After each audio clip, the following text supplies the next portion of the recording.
The Bible. Is it hard to understand? When it comes to reading the Bible, the first thing that comes to mind is the fact that this is the Word of God. The seals have been broken, and the truth is here. And when we go throughout the scriptures, when we go throughout extra biblical records, we find that the language that God employed, that He used to create the heavens and the earth, was the Hebrew language. Christ said, I came for the lost sheep of the house of Israel. But yet no one, no religious leader, no religious church out there anywhere can now identify the 12 tribes of Israel. Can we?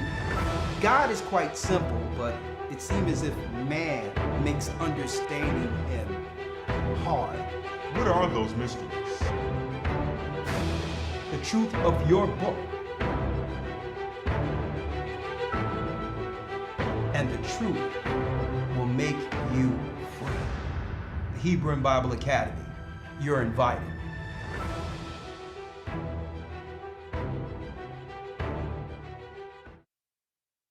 The Bible. Is it hard to understand? When it comes to reading the Bible, the first thing that comes to mind is the fact that this is the Word of God. The seals have been broken, and the truth is here. And when we go throughout the scriptures, when we go throughout extra biblical records, we find that the language that God employed, that He used to create the heavens and the earth, was the Hebrew language. Christ said, I came for the lost sheep of the house of Israel. But yet no one, no religious leader, no religious church out there anywhere can now identify the 12 tribes of Israel. Can we? God is quite simple, but it seems as if man makes understanding Him hard. What are those mysteries? The truth of your book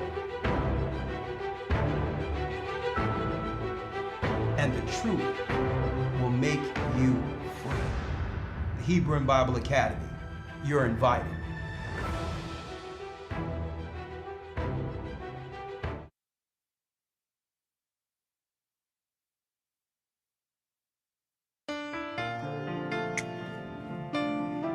To Zion. I was lost, but now I'm found. I'm a child of Israel. I heard the sound. You hear the sound. Please give me the strength to stand today. With my eyes towards the east, show me the way.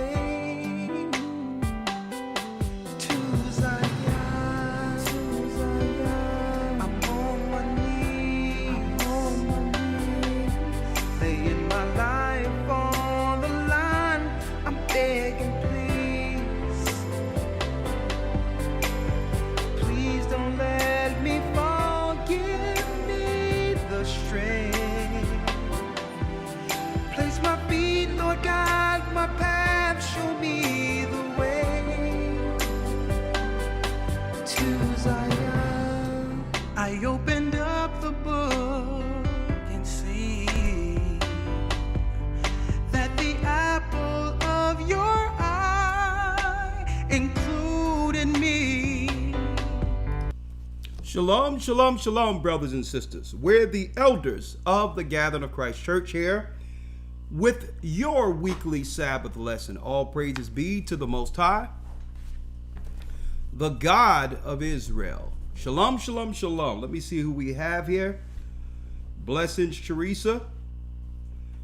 Blessings, Lawya. How are you? Blessings to the brothers and sisters throughout the four corners of the earth. Daphne, how you doing? Humbleness. We have all the usual saints. Devante, how are you? How are you? Shalom, Devante.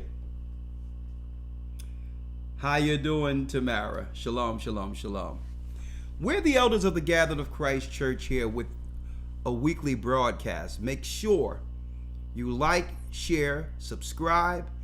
Send this particular lesson to everyone you know. Now, whether or not they'll listen is a whole nother thing, but at least by sending these videos, the Most High can allow through the Spirit of the Almighty to plant a seed in those we seek to heal, help, where the Most High can actually lead the children of Israel through this help out of Babylon.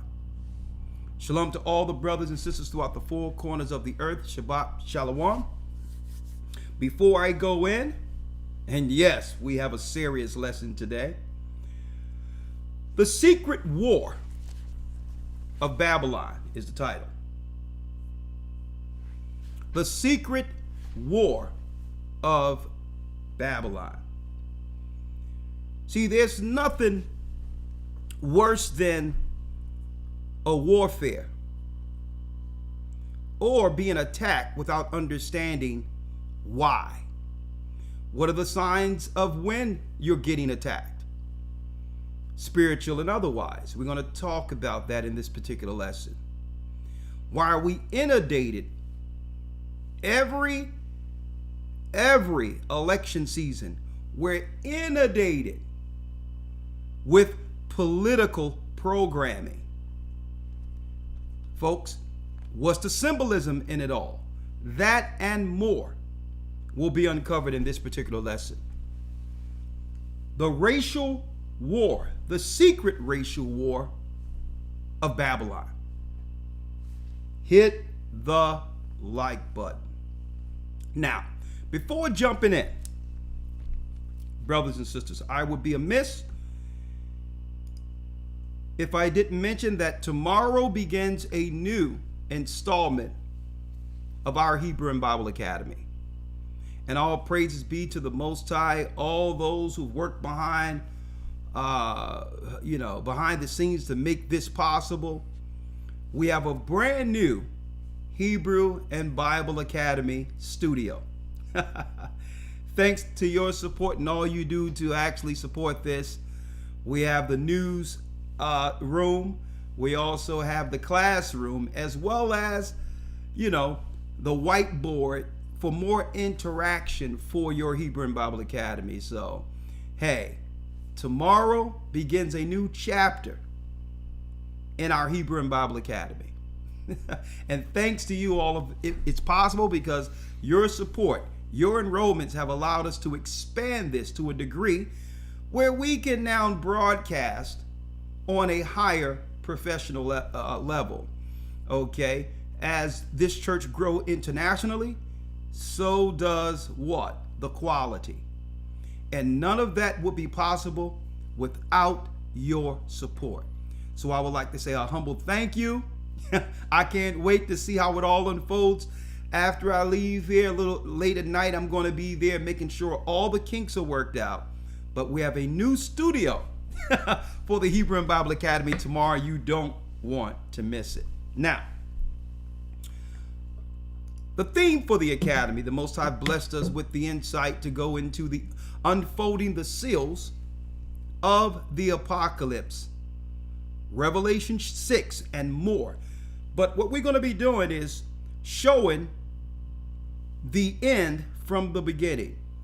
Every lesson will have an apocalyptic understanding to how it all unfolds, leading to the consummation, leading to the kingdom of God. And that will be the theme for this particular academy, which starts tomorrow, 9 a.m. Okay? Brand new lessons in this academy. The creation of the universe, declaring the end from the beginning. Folks, the whole script from heaven was written. It was written how things would begin all the way to the ending. Now, that a lot of those mysteries were hid within the Godhead. Not even the original celestials understood everything who were created. The Father, Son, Holy Spirit had the whole script written of what life would be down here, leading to the kingdom that was intended from the beginning. And that's what we're going to talk about tomorrow. The whole script was written. Okay? Everything was written before the celestials under Christ. The Word created the celestials. The beginning and the end. Which leads some people to ask, well, what's up? Is it predestination? No, it has nothing to do with that. The script is written. But the whole thing is the Most High gave us free will or choice so that we would be on one side of a judgment or the other. So it's not as if you were born in the earth and you were predestined to go to hell. No, it wasn't that way. The scriptures had a general understanding of what would happen for a certain number of jubilees. Now, your actions in the earth plays out to what side, the dark side or the light side, one would fall on.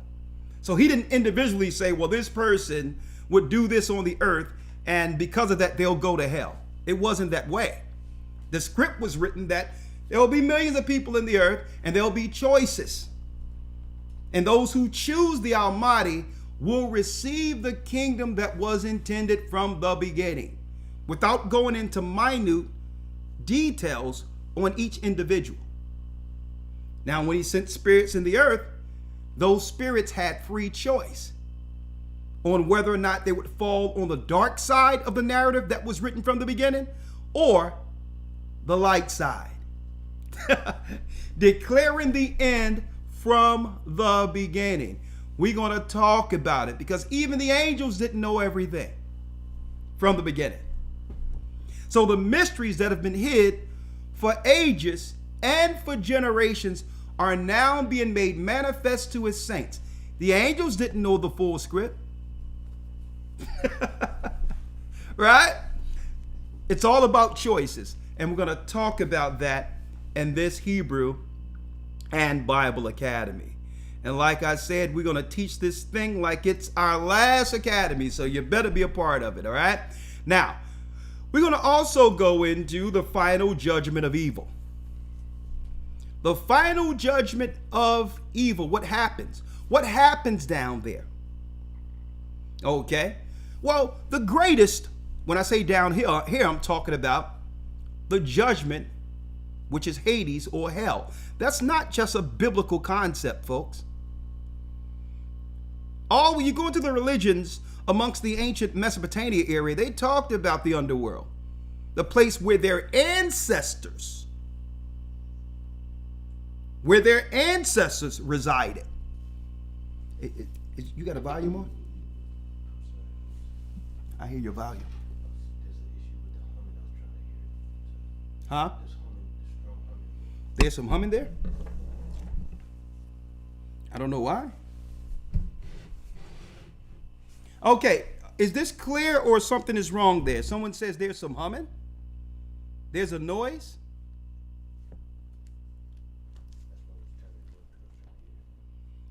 I'm asking you all, is it clear or is there a noise there?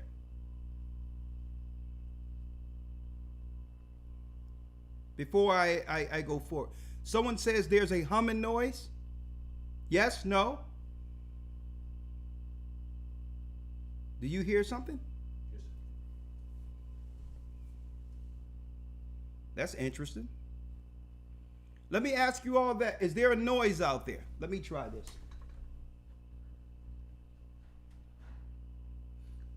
Okay. Okay, it's clear now. All right. Okay, it's clear now. Okay. All right. I don't know. Maybe the microphone was a little closer to the computer. All right. Yeah. So going back right in, the final judgment of evil. Okay. Now, when we discuss the final judgment of evil, most people out there believe that hell is a concept. Well, the greatest trick Satan ever played on humanity is having people believe that he never existed. Okay? If there's no hell, then there's no judgment for those who are destined to go there. Right? So the whole deal is Satan had to put out a concept, all right, that would make people question the judgment, knowing his judgment when he was kicked out of the heavenly realm. So how did he trick mankind into following him? Well, making the world believe that he was God and that there's really no judgment, that all things are subjective, that God loves you just the way you are, whether it be a sinner or a saint.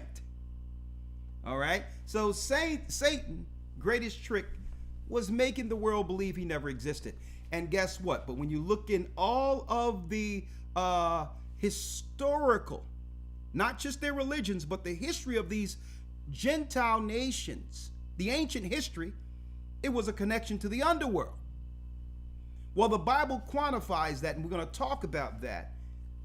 We're going to talk about that in the academy. We're going to discuss the final judgment of evil. What's down there? How did it get there? And how will the Most High dispose of it in the academy? Right? The return of the diaspora. What we're going to go into is not just the Israelites who were scattered in the Americas, North, Central, and South America. We're going to show you the Israelites that were expelled from Europe, the expulsion of Spain, Portugal. These were all black people. There was no white Jews expelled from Spain. That's nowhere in history. Okay, so we have to get that out of the way because that's being used as a political football to claim that people were persecuted for years, thereby have a right to the homeland, and using what happened to us, what they did to us, as a political football to gain sympathy, power, and traction towards taking Jerusalem. And when I say taking Jerusalem, I'm talking about the crisis prophecy of taking Jerusalem, not the homeland, but eventually destroying God's people. The return of the diaspora, we're back. The judgment of modern day Sodom and Gomorrah, the kingdom of God, and I'm going to also go into the exposing in our Christian lesson. I'll be going into exposing the Jesuits, and with that, I'm going to expose Moloch child sacrifice. Does that have anything?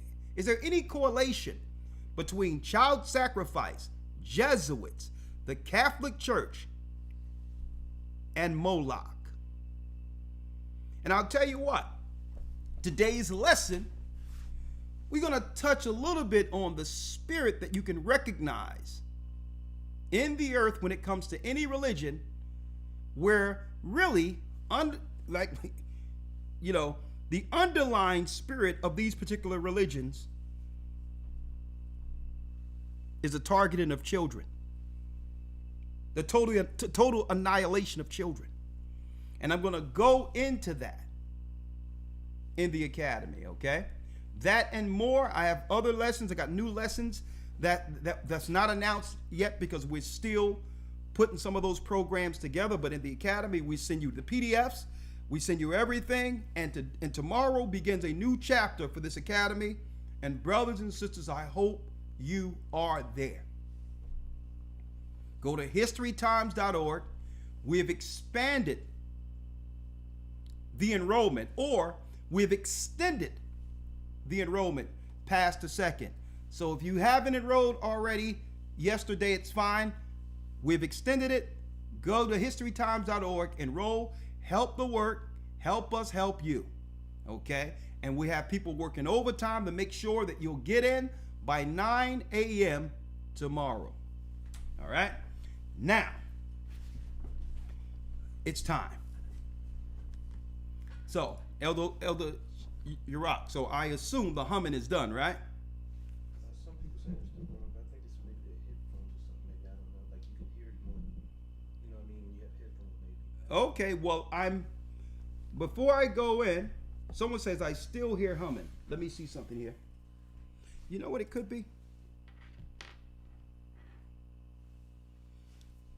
Someone says they still hear humming. Let me try something.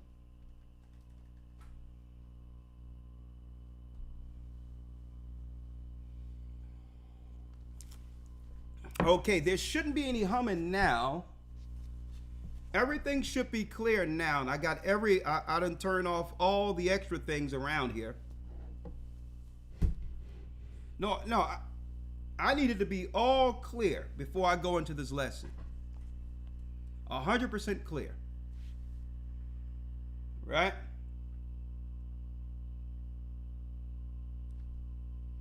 Okay. Well, some people saying they don't hear anything. So if it's humming on your side, then you have to fix that. Okay? Now, let's go in. What about you? Why don't you listen and see if you hear anything real quick? All right. Okay, Malak said the sound is perfect. Okay. All right, great. Okay, good. We're fine. Because what I didn't want any issues going into this lesson today. Some people ask, what's going on politically with these politicians who are selected, not elected? Right? Well, they give you a choice of these people who come out of nowhere, like Kamala. Well, is there a spiritual undertone connected to these particular elected officials? Right? Now, I'm not going to talk about them in particular. What we're going to I'm going to pull out a few things on them. But all in all, we're going to give you the overall biblical perspective today with this lesson. The secret war of Babylon. Well, a lot of our people in the earth, or people in general, don't understand how Satan has always waged war through the power construct. Okay? A divide and conquer type of spirit. A lot of people don't even recognize when they're being attacked, whether it be through sorcery. When I say sorcery, the word pharmakeia in the book of Revelation, pharmakeia, pharmacy, is sorcery in the Greek language. So a lot of people don't even know how they're being destroyed indirectly through pharmakeia, whether it be legalized pharmakeia or what they would deem illegal pharmakeia. Right? None of us understand that it's used as a secret form of warfare. Spiritual warfare. And then if we are being attacked through that warfare, how to heal through that, and after being healed, repent to war against these secret tactics used to destroy a particular people. Pharmakeia is one form of that. Divide and family, another form of that. Toppling the Godhead and or divine order is all a part of that. So they would need people who were a part of the ancient Babylonian rites and rituals elected in position to roll out the plan to destroy God's people. Listen to me and listen to me good. Hit the like button. We're going to unfold this today. The secret racial war of Babylon. Christ stated this in the book of Matthew, if you will. Elder Lawya, let's go to the book of Matthew. Now, some people might claim and might make statements like, well, who cares what the Bible say? There's many religions. Who cares what Christ is saying concerning that? And you know why they minimize this, brothers and sisters? They minimize Christ's foresight on prophecy, because Christ hits the target. It takes away the ambiguity, the scales off your eyes, and lets you see everyone and everything for what it is. And this is why they attack Christ or try to minimize the Bible. There's no other record on earth, folks, that can actually geopolitically resolve everything we're seeing. Right? So let's go into this. The secret racial war of Babylon. Right? Elder Lawya, if you will, let's go to Matthew 24. Say Matthew 24, verse 1. Yes? And Yeshua went out and departed from the temple, and his disciples came to him for to show him the buildings of the temple. And Yeshua said unto them, See ye not all these things? See ye not all these things? Read. Verily I say unto you, that there shall not be left here one stone upon another that shall not be thrown down. Christ told the disciples, look at this great temple. There shall not be what? One stone upon another that shall not be thrown down. Now, was it speaking of an actual temple? Absolutely. But Christ wasn't just speaking of just the temple. What is the fallout or the effects on the people who once worshiped in that temple? So unless you understand this, you'll never understand why there's racism and all this in the earth, and attacks on a people who aren't harming anyone. Right? So it wasn't just the temple would be thrown down, which happened in 70 AD by the hands of the Romans. Also, what Christ was highlighting was what? The domino effect. The effect of the people who once depended on this temple in connection to their God. Right? So he wasn't just highlighting a physical building. Well, what of the people? If we don't have a place of our own, then eventually we would begin to seek God where? One would begin to seek God through the Gentiles' temples. Now, listen to what I'm showing you here. Through the Gentile temples. If we don't have a temple of our own, and we lost our temple in 70 AD, in 70 AD, hurled into the wilderness, seeking for our God with no temple of our own, then eventually these same people would do what? We would seek the Edomites or the white people to find our God, since they have temples called churches or what have you. We would go through them seeking our God. Edomites. We would go to Ishmaelites, Arabs, seeking our God through their mosques. See, no temple. We would go through Asian religion like Buddhists, East Indian religions, seeking our God. Well, I wonder how these people worship. What's the difference between their worship and their worship? God must be here somewhere, right? We would go into African spirituality and things because we lost a temple. Right? Now, some people, the people over these temples, would use this for spiritual collateral and power. Because by going to these people to recognize and revere them as what? As the go-between you and God, they gain authority. Therefore, our people would begin to serve these people. See, we would serve these people in exchange for what? The connection that was lost.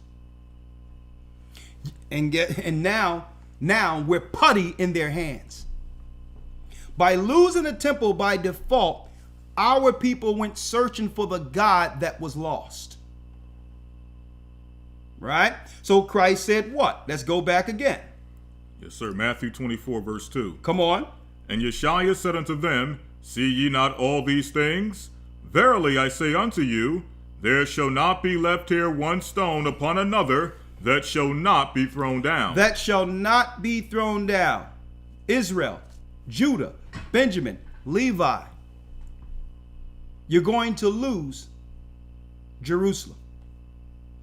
This is what Christ was warning the disciples about. What was written in Daniel is about to happen. And Christ was telling them, I have to be sacrificed in this empire so that the Holy Spirit can find my people who are looking for me in the future.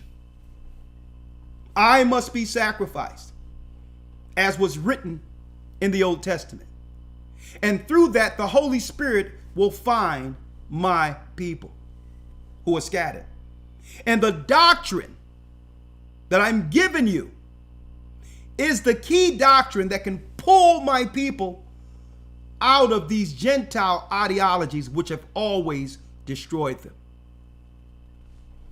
And we're going to talk about this. And this is what it is. When our people begin to wake up, right? The Gentiles will begin to rally together to what? To sustain the power given them by the God of this world. Folks, this is the time we're living in now. So when you see all the prophecies that Christ talked about, one must understand how the world are politically implementing policy that leads to the conflict. See? Because why? Now Christ is given signs of the end. Well, why are these signs coming one after the other? Now, because they could no longer control us through the temples that have deceived us, that have always misdirected us. So the more our people began to awaken to the truth that we're Israel, the higher the attacks and the conspiracy against the true children of Israel. Right? So this is where politics come in. Right? Read on. 3.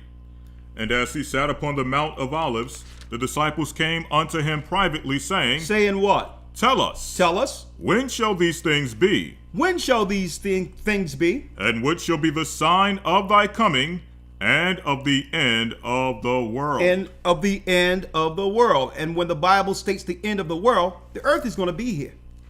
It's talking about the end of the current empire during the disciples' time that were in power, that was in power. When will be the end of the Roman rule that will usher in our rule under Christ? That's what they were asking. Because who was controlling the world during the crisis time? The Romans. Who's controlling the world now? The Romans. See? I don't care what religion they are a part of. It doesn't matter if they put on a suit and call themselves Christians from the Vatican. They're Romans. It doesn't matter if they put a yarmulke on their head and call themselves another race based on the religion they follow, under Judaism. Doesn't matter.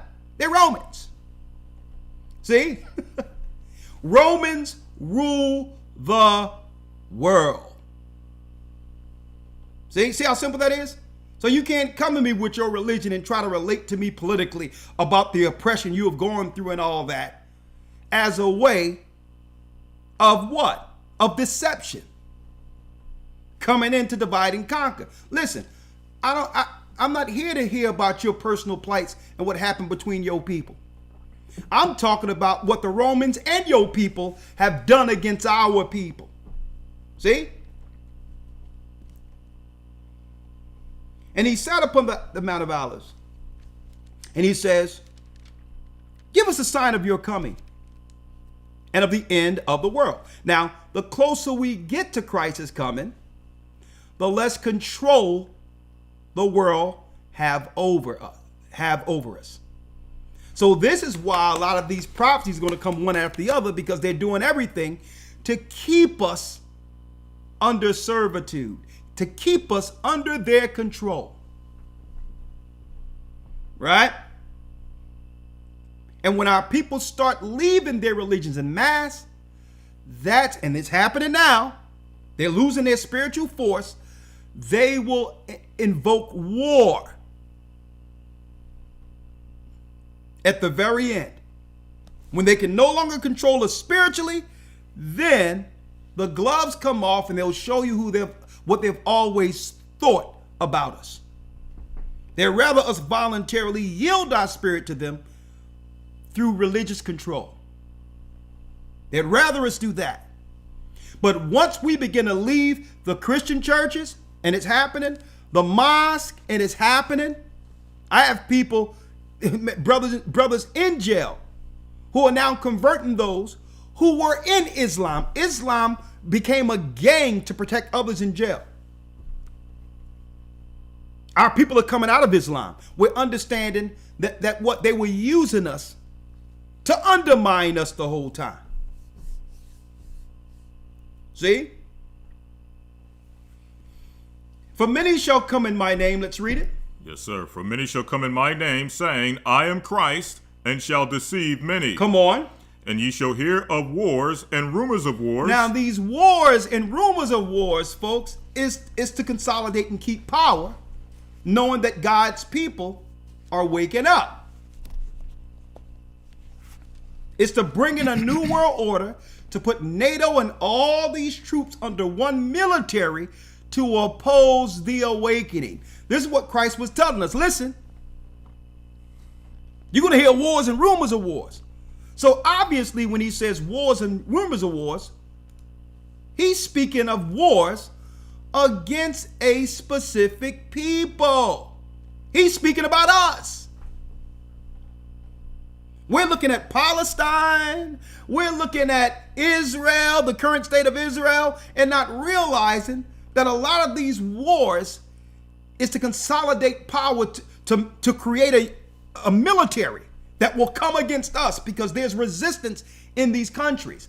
A lot of these countries don't want to go to the final war.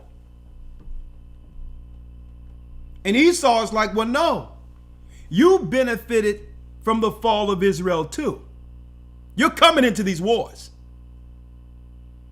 Because if you don't help us get rid of these people, he's coming back to save these people. And through that, all of our power is lost. This is how the Gentiles lose their power. There'll be no more presidents of other countries if you allow these people to live. There will be no more distributing gifts amongst each other, using their sons and daughters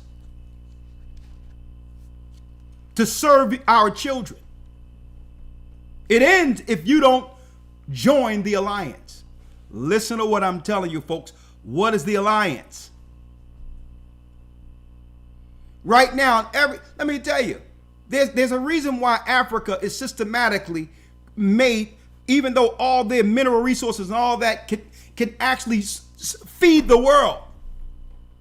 It's a reason why they want to allow Africa to rise out of third world status.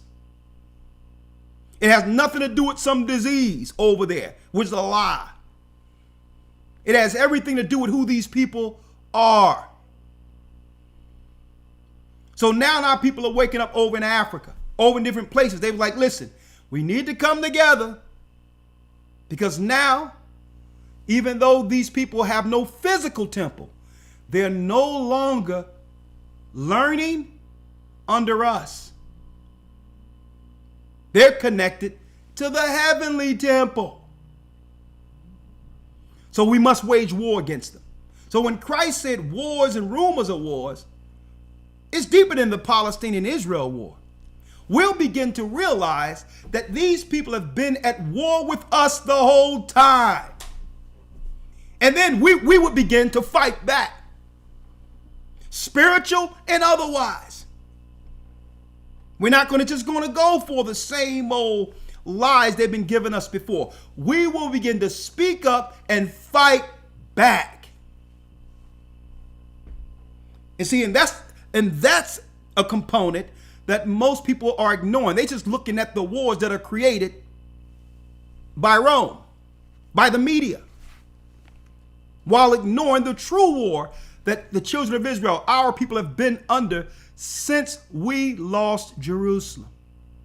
So the wars and rumors of wars, people are focused on all these narratives and not realizing Christ was talking about the wars that are being waged against our people, and the fact that our people in Christ would begin to fight back. Okay? Listen what I'm showing you here. So we're not talking about a general sense. Okay, I hear about a war happening in Iran. I'm hearing about a war, the Palestine. That's why they promote. It's the Zionist news that promotes Israel and Palestine as something that we need to focus on. Listen to this. But they're not giving you the true narrative. That all of these wars is to keep and consolidate power and control over us until they got an opportunity to get rid of our people altogether. Sustainability and what they're talking about concerning global warming and all these others is really a what? It's really a political football that's being used to justify them ridding the earth of Israelites, of God's people, to justify them getting rid of people with no pushback. That's a war. For many shall what? It says, for many shall come in my name, saying, I am Christ, and shall deceive many. And when it says many, folks, I usually highlight and point out the fact that there's Christians who will be coming in his name and shall deceive many. But guess what, folks? It's way deeper than this. Christians will come in the name of Christ, but really they're pushing ancient paganism, witchcraft, sorcery, evil, right? But then you have, believe it or not, every other religion on earth uses Christ to some degree as a talking point in convincing us to believe in their sorcery, their ideology. They'll always pivot off of Christ to lead you into their darkness, knowing that our people predominantly believe, love, and have faith in Christ. So they'll always use Christ. I don't care if it's a Buddhist, I don't care if it's a Hindu, I don't care if it's a Christian. They'll always use Christ as a talking point, a deceptive talking point to lead us out of the protection of Christ. They'll use concepts. They'll use philosophy. They'll always use Christ's name to lure us out, knowing that our people trust in him. And I'm going to show some examples of that today. So they'll use Christ, but really, they hate Christ. An example I can give you is Muslims, when they come into a Christian territory, seeking to take us down spiritually, they'll always come pandering, claiming, oh yeah, Christ was a prophet. There was many prophets. Then they'll throw in Muhammad. Okay, which is straight disrespect. Oh yeah, Muhammad was prophesied in the Old Testament. Muhammad, it was prophesied that a new prophet would come like unto Moses. That's Muhammad. Straight disrespecting Christ. Playing on our people's ignorance when it comes to what? The Bible's narrative concerning Hebrew prophecy. So they'll come in, oh yeah, Muhammad was the prophet that Moses spoke about. Showing you that they detest Christ. They'll use Christ's prophecy and switch it out with Moses. And then teach that stuff in our neighborhoods who were generally those who believe in the Bible, in Christ. See how they use Christ? Many shall come in my name and say that I'm down with Christ, but they're really leading you to the pits of hell. And they did this also with who? With Buddhists, with Hindus. The Christ consciousness. See? That's garbage. There's no Christ consciousness. Either you're down with Christ in the Bible or you're not. Unless you're going to be down with Christ the whole way, including his doctrine, I don't want to hear your philosophical points on how Christ adds to your particular religion when you are worshiping Satan.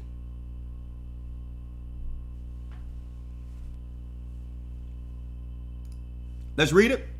For many shall come in my name, saying, I am Christ, and shall deceive many. Come on. And ye shall hear of wars and rumors of wars. See that ye be not troubled, for all these things must come to pass, but the end is not yet. And then he told the disciples, then he says, see that ye be not troubled, giving you what? Give you an understanding to the people he's talking about, who the wars are being waged against. Right? Don't be troubled. Don't be troubled, because guess what? You're going to wake up and realize you're in a war. And guess what? And at that point, there's a choice to make. Either you're going to be protected by the heavens or get taken in the war. Because all these wars out here, folks, is really about who's going to control the children of Israel who are now in servitude. That's what it's about. It's about power, control over God's people, using our spiritual gifts for themselves, using that spiritual power the Most High given us to create for themselves. That's all it's about. And to be able to hand that power from their religious sages and all that, and through their families, down to their children, so that their children can get an opportunity to know what it is. To know what it is, folks. To worship them as gods. To worship them as gods. Right? And it says what? For nation shall rise against nation. For nation, that's race against race, folks. Read. For nation shall rise against nation, and kingdom against kingdom, and there shall be famines and pestilences and earthquakes in diverse places. All these are aimed towards destroying our people, folks. As the awakening, as Christ come closer to the end, they're going to use global warming and all these things. As you can see, pestilence, famines, all this links directly to what we see in global warming. Earthquakes, all these others, weather warfare. And it's really putting the spirit on them to draft laws and get away with things against us that they normally wouldn't have the power to do so. See? They can draft laws now based on this global warming stuff and now indirectly destroy our people. Famines, all of this. And Christ says these are the beginning of sorrows. Now that we understand the war, right? How can we recognize the tactics of war? Well, go back in the past, 70 AD. They laid a trench around us for those who couldn't escape and killed those that were left in Jerusalem once the temple was sacked and destroyed. So how do we recognize a trench currently that isn't physical, it's spiritual? And that's what we're recognizing right now. When they say border openings, it's not border openings at all. Okay? Folks, it's a trench. Under the guise of border opening. These people that are being moved in strategically into where we live, folks, this particular legislation is being pushed from the top. There's nothing that a mayor can do about this. There's nothing that a president can do about this. It happened before. It happened before. When all of the nations were there at the Tower of Babel. See? Under one religion against the God of Abraham and Abraham's people. They were marching around and building the Tower of Babel. They were all together. See? So now we have to understand, they know we're smart enough and we're so large in number. The Bible says Israel is the sand of the sea. They cannot physically oppose us without us banding together, all together, and totally stomping them down. Okay? So they can't wage physical war against us. They'll lose immediately. And I'm going to tell you all this, folks, and here's the truth. If they tried to come against our people physically, don't be shocked. This might surprise you. Even the white Christians would join in to protect us.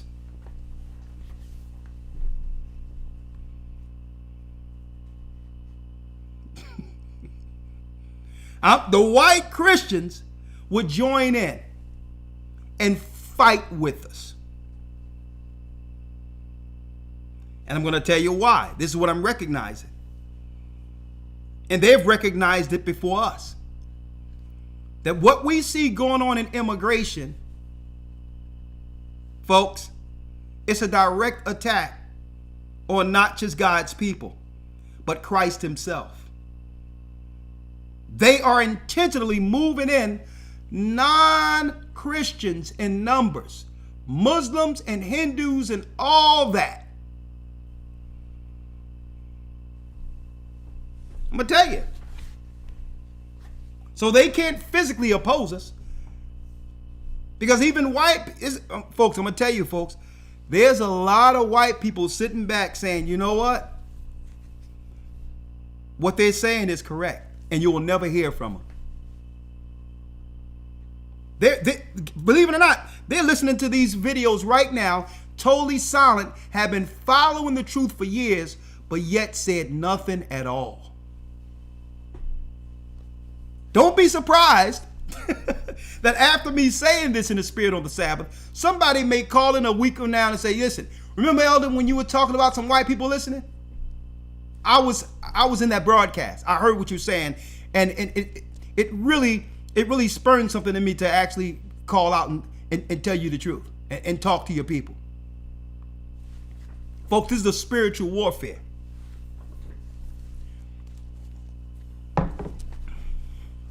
And you know what?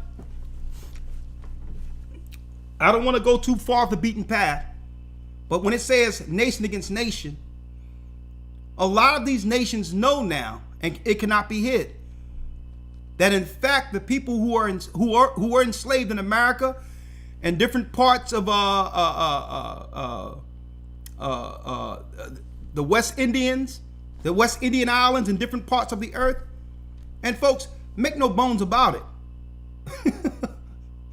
Africans in Africa were and are enslaved. When you cannot take full advantage of the own resources you are actually walking on. And then you're tasked to mine all of the mineral resources out for other people to benefit from. That's slavery. That's servitude. Okay? The Bible states these are the beginning of sorrows. Let's talk about when Christ says they shall put a trench around us. Let's go there real quick. Real quick. Let's go to Isaiah. We're going to go to, Luke 19. Excuse me. Hit the like button for me, folks. We're diving in. Luke 19. And let's start at 41 here. Yes, sir. St. Luke 19 and 41. Come on. And when he was come near, he beheld the city and wept over it, saying, If thou hadst known, even thou in the least, this thy day, the things which belong unto thy peace, but now are they hid from thine eyes. Now are they hid from thine eyes. Read. For the day shall come upon thee that thine enemy shall cast a trench about thee. The enemy shall cast a trench about thee. Casting a trench, folks, is a circle. It's people pressing up against us, leaving us with no way out. So they're not going to do it like they did in 70 AD, but they're doing it now through legislation. Right? Think about this. For the day shall come upon thee that thine enemy shall cast a trench about thee. Now, it physically happened in 70 AD where they actually locked down all of the areas our people could escape through. The Palestinians, who are parts of Moab and Ammon, they were a part of it. The Romans, the Edomites, the Arabs were a part of this. And folks, even the East Indians were a part of this. All of them were in cahoots to make sure that our people couldn't escape the black man Judah in Israel in 70 AD. And guess what? Those of us who couldn't escape, the Most High still found favor on us.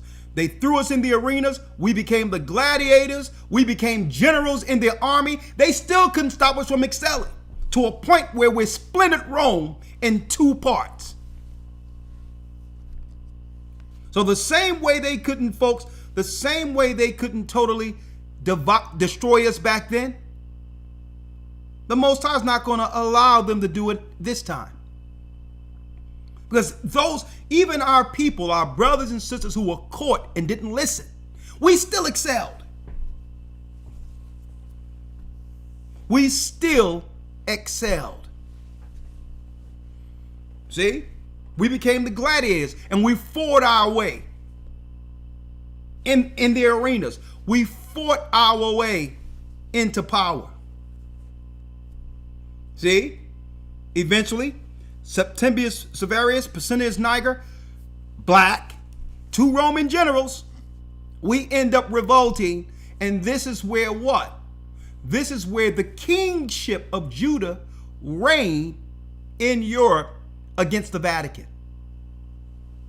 In 193 AD, we rebel. We split Rome. See? We split it. We took our parts. We became the kings and black nobility in Ireland, Scotland, all of Great Britain, and England. See? So even though they came against us, the Most High still found favor in us. Christ still found us and protected us to a point where we rose even above the people who seek to destroy us. And this is what they fear, folks. Folks, think about this, folks. Think about this. This is why they're coming against us now and setting a new trench against us. Our forefathers came over here with nothing, served in slavery. You're talking about only about 200 something years when you look at the math on it. And this is why they're so upset. Think about this. They had a 200 to 300 year head start. And the median income between a black man and a white man in America is only $10,000.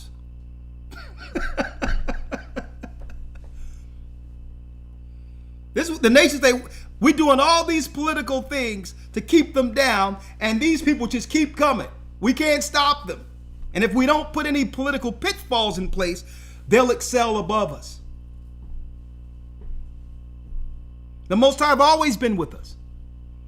But it's a shame that we can't be down with him in number as a people and show the care for him who have preserved us. It's a shame that we can't be down with him as a people in number like he have always been down with us. And I'm speaking about our God. It's a shame. All right? So what are they doing? They're politically setting a trench. It says, what? Elder Lawya, read that again. Yes, sir. 43.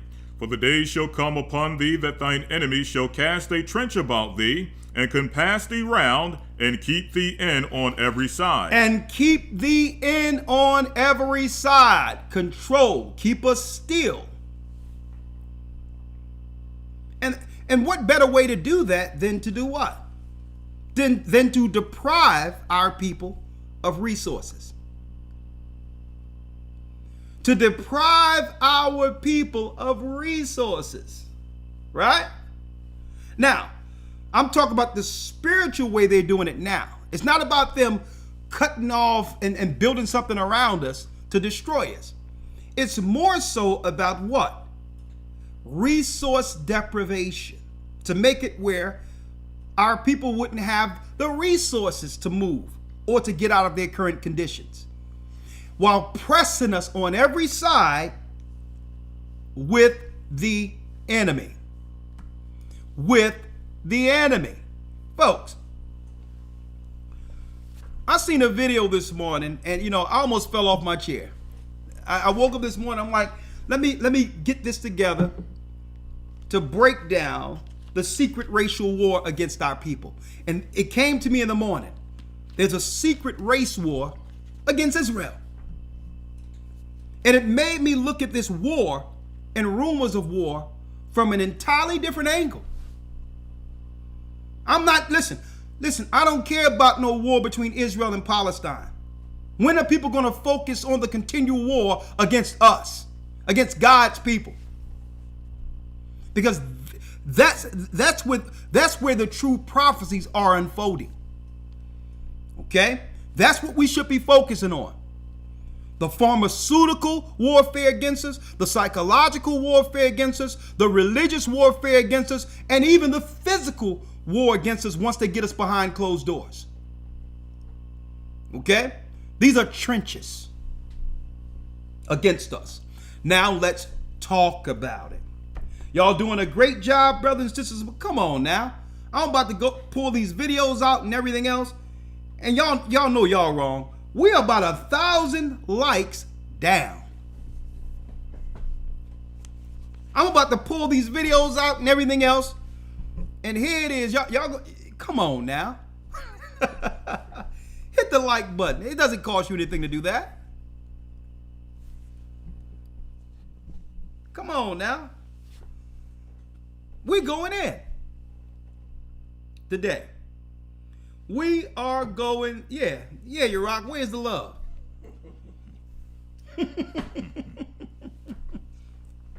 So we're going in today. We're going to show you tactics of the enemy against our people. Now, I need y'all to check this out. Right?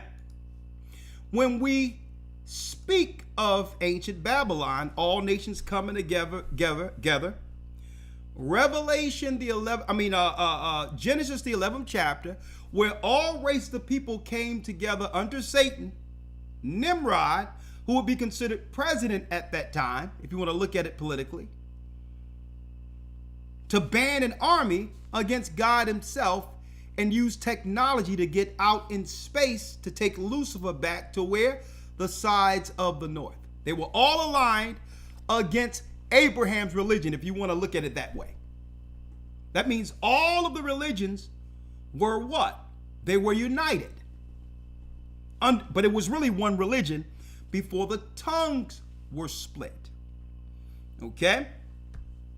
For the sake of time, before I throw these videos out there, let me pull something out on the two Babylons here, if you will. 1 second.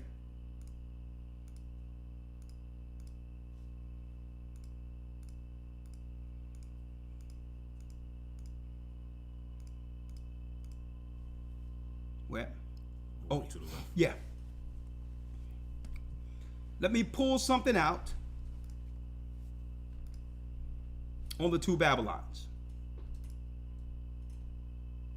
And again, tomorrow begins a new academy, unfolding the seals of the apocalypse. I want to see you there. Enrollments are open. Go to historytimes.org. 3 months of serious teachings. All right? So let me pull it up here.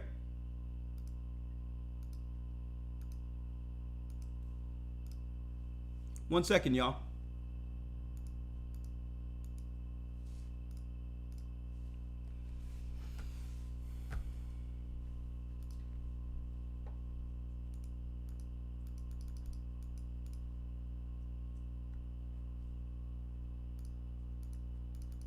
What is it work?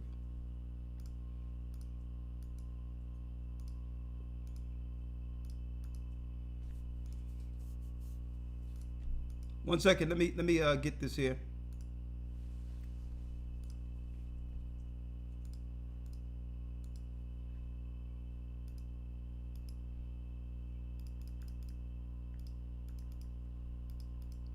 What are you trying to pull up the two Babylon? Yeah, but it won't allow this. It won't even right click. Did you have a separate PDF thing for that? No, it's okay. I'll get it. I'll get it. One moment. I'll pull it up. 1 second.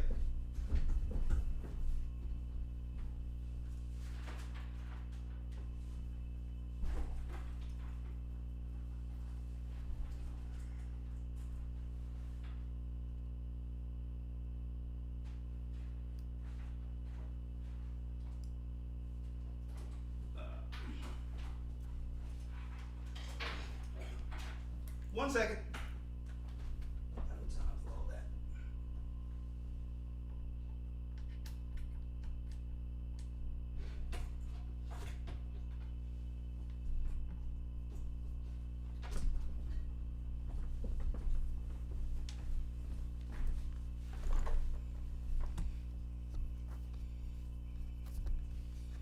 One second.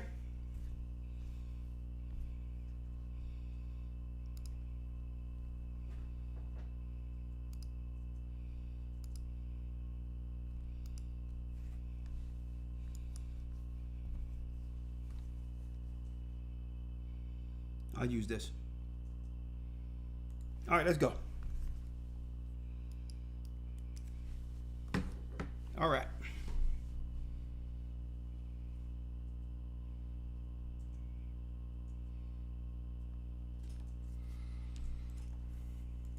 All right, folks, hit the like button. Let's go in. Browser.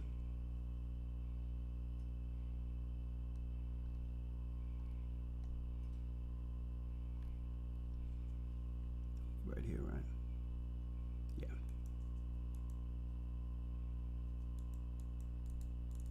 Why it ain't working? The right click ain't working on here. All right. I know how to do it here. 1 second.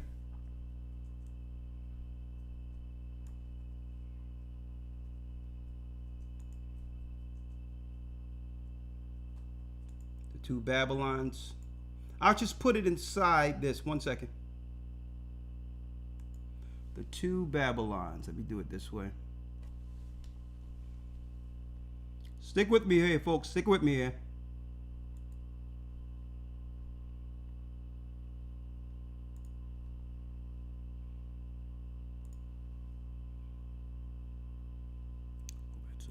Recents. See the two Babylons there? Yeah, the third thing Right there. Yeah, I'll put it here. Yeah. Thank you, Lawya. Yes, sir. I'll put it here. And we're going to go to, what page is that? 30. Page 30, okay.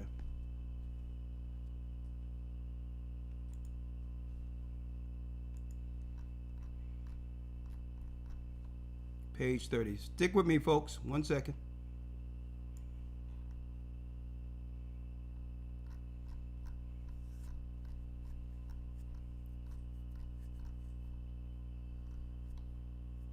It's 30? Yeah, it's 30 in here. Chapter 2, section 2.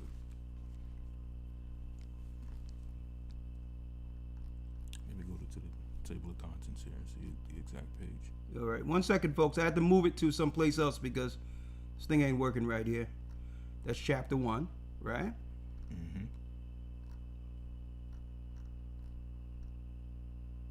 Chapter 2. Chapter 2, section 2. All right. Right here. There it is. Thanks for bearing with us here.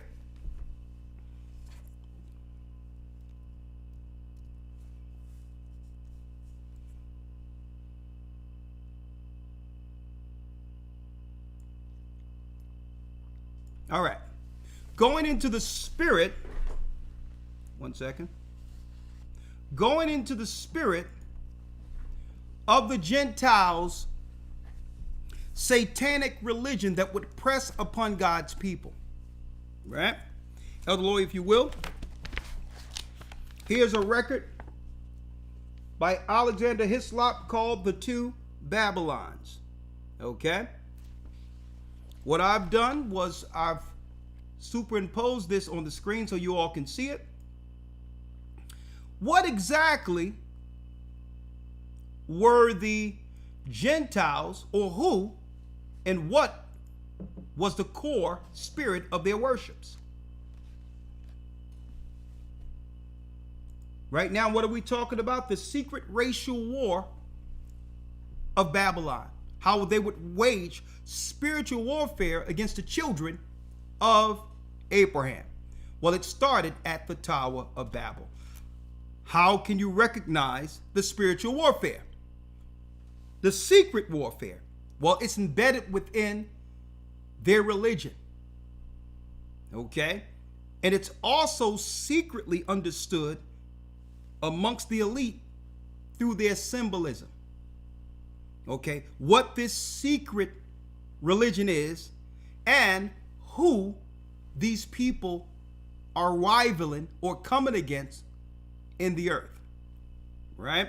Now, let's go here real quick. The two Babylons.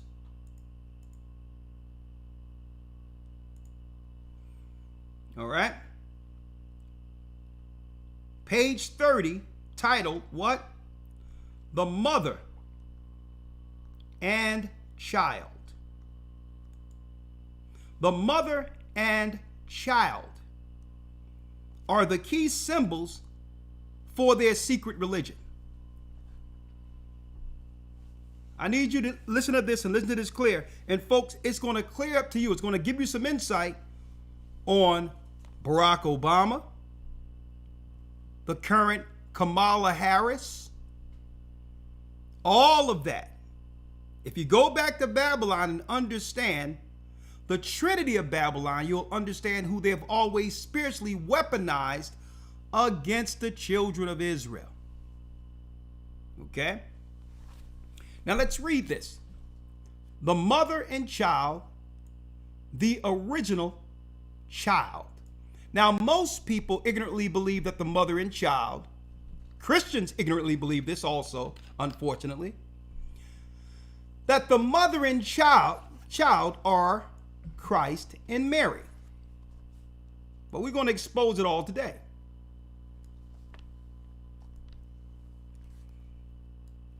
Christ and Mary have nothing to do with this. Let's read it, Elder Lawya. While this was the theory, the first persons in the Godhead was practically overlooked.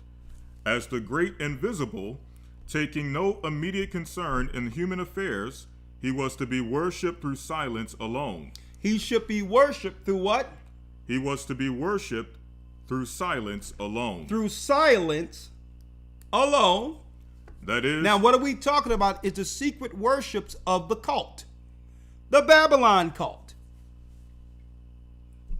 What were they doing at the Tower of Babel? Hold on, Elder Lawya. Let me get this.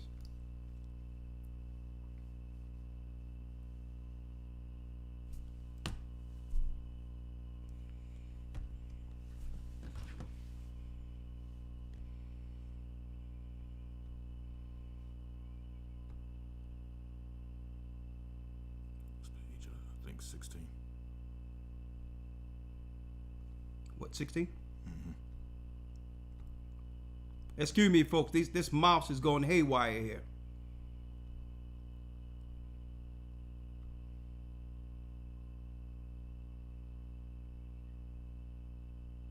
Okay, read it again. says, while this was the theory, the first person in the Godhead was practically overlooked. As the great invisible, taking no immediate concern in human affairs, he was to be worshipped through silence alone. That is, in point of fact, he was not worshipped by the multitude at all. The same thing is strikingly illustrated in India at this day. It's strikingly illustrated in India this day. Now, what is strikingly familiar in India? Why all of a sudden we have Indians coming out of the woodworks everywhere right now? Why is that? Let me pull this up for you real quick. Finish reading. Through Brahma, according to the sacred books, is the first person of the Hindu triad. Is the first person of the Hindu triad. Who is it? Brahma. Brahma, these are gods worshipped. 1 second, Elder Lawya. These are gods worshipped in India till this day, right now, right?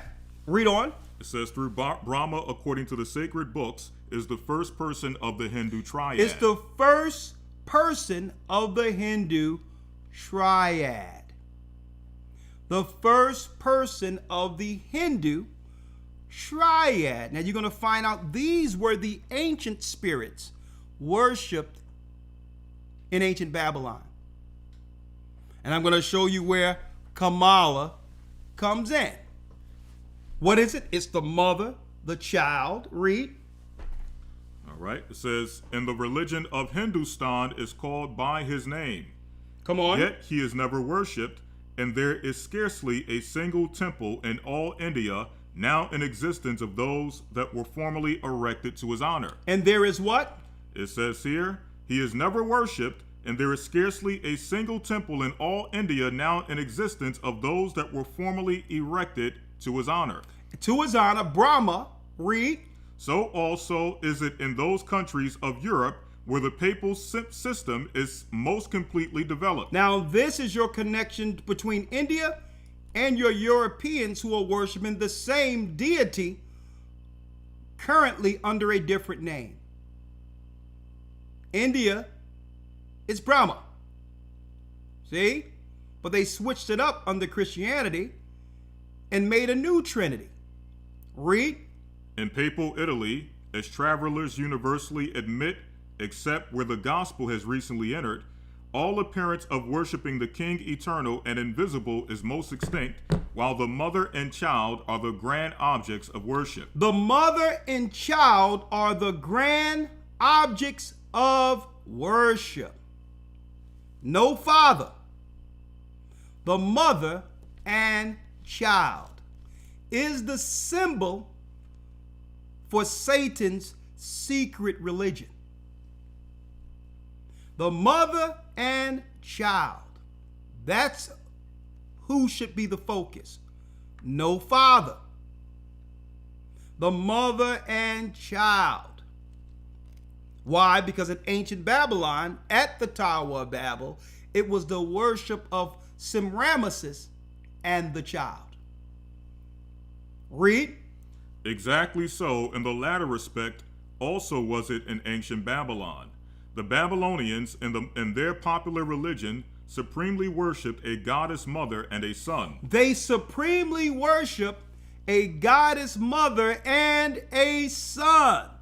That's the secret symbol of those who fall under Satan's religion.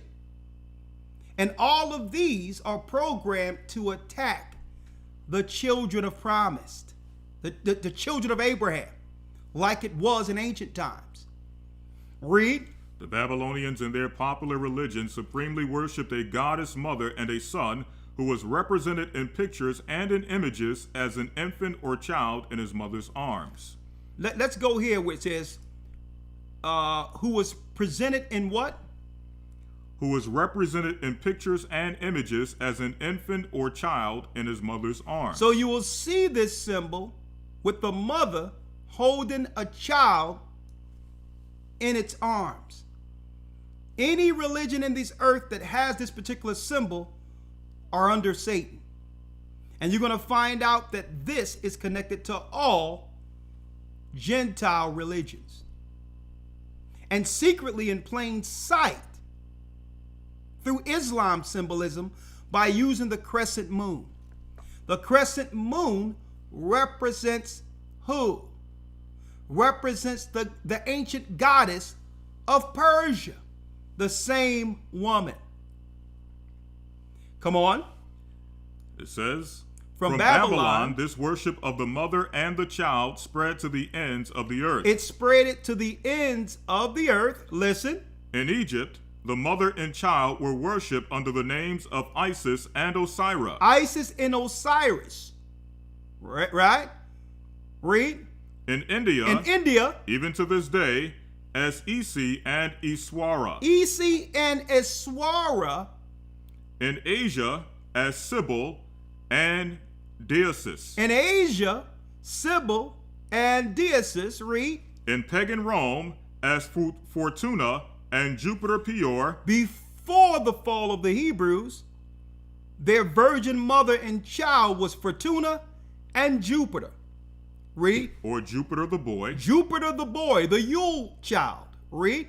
In Greece, as Ceres, the great mother, with the babe at her breast. Come on. Or as Irene, the goddess of peace. Come on. With the boy Plutus in her arms. Even in Tibet, in China and Japan, the Jesuit missionaries were astonished to find the counterpart of Madonna and her child as devoutly worshipped as in papal Rome itself. The Jesuits were surprised that when they went over to these countries, they were worshiping the same deities under different languages. This is how the Roman Catholic Church is able to unite all of these Babylonians, these ancient Babylonian Gentiles, in a religion that would press against the children of Israel in the last days. The nucleus of their core beliefs are the same at its nucleus.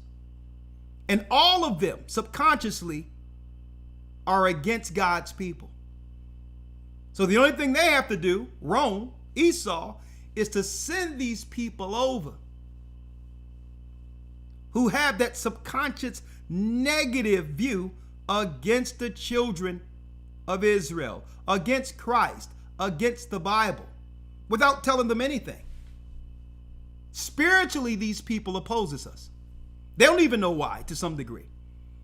And a matter of fact, if they see this would teach them something, why they have this inherent hate for no reason at all when our people have done nothing against them.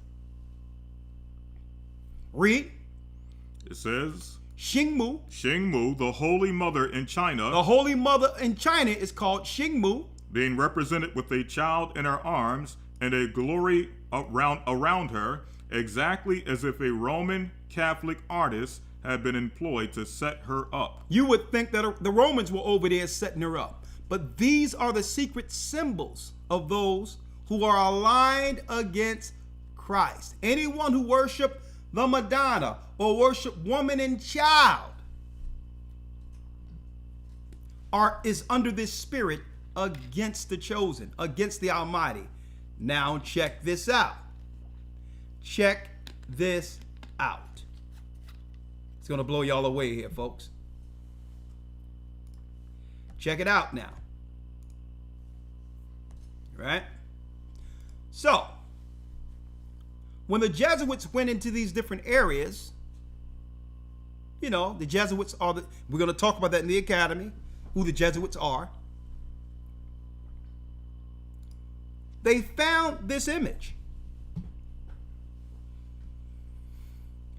But instead of it being a European, the Hindus had this. Same image.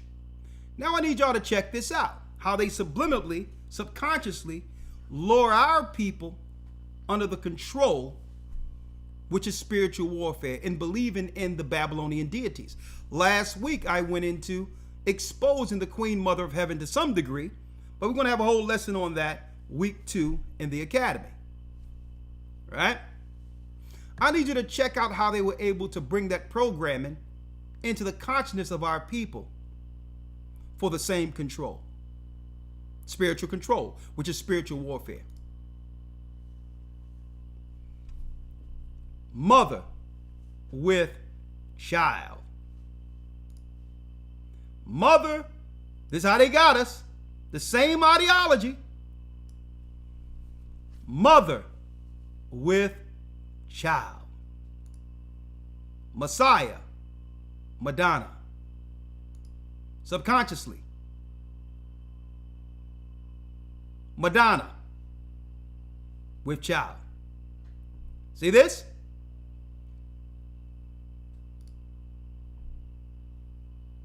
Same ancient ideology that we should have seen, that this is warfare like it was in ancient times against the children of Abraham. Who do we got here? Okay. There's information out there that Barack Obama's mother was really a CIA asset. Whether or not that's true, I don't have the research, but there's information out there that would stake those claims. And there's some ambiguity when it comes to the information of exactly who was Obama's father from somewhere else. They claim Kenya. From Kenya, they claim that he was born in Hawaii. But yet he became the president of the United States out of nowhere. Or was it out of nowhere? People from someplace else under an ancient ideology, and guess what? We can explain what that ancient ideology is in a moment. Used politically in a position to endear us to a man as a Messiah or Savior for the people.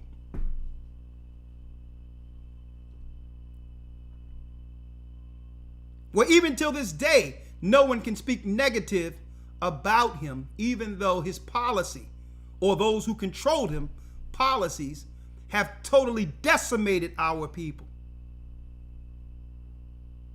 You see how they subconsciously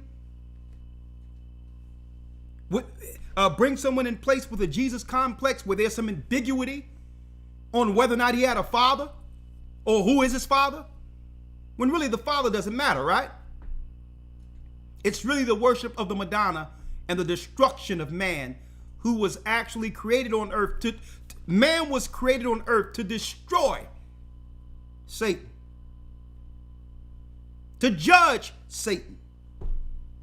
So these are the symbols you should recognize when they bring someone forth without an authoritative father in position.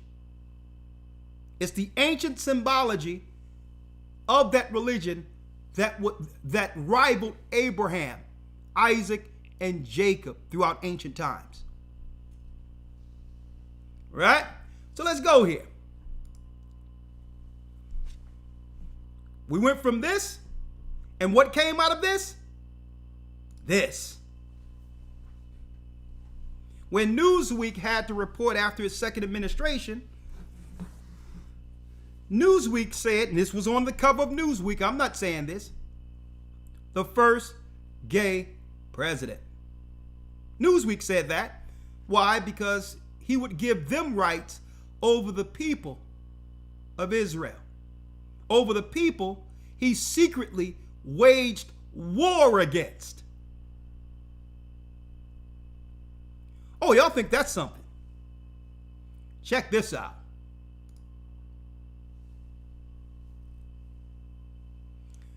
Remember we were talking about Brahmin? This is Kamala's mother, who came out of nowhere. There's a lot of weird stuff going on in California, but the child was raised in California. Kamala right here, 2 years old, was educated over in Canada until she went to college. She was groomed to go to college. Howard University after she was raised in Canada. Similar narratives. Raised someplace else only to be placed in position to spiritually infiltrate us. Right?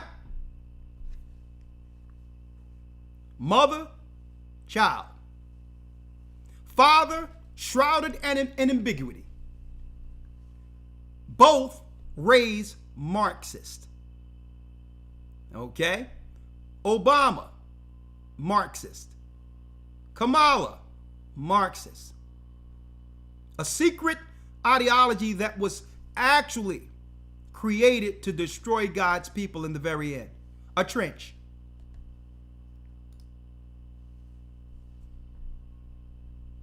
All right? Hit the like button, folks. We're going in. These people are selected, not elected. Okay? This is Kamala's family. Right? So let's go in now.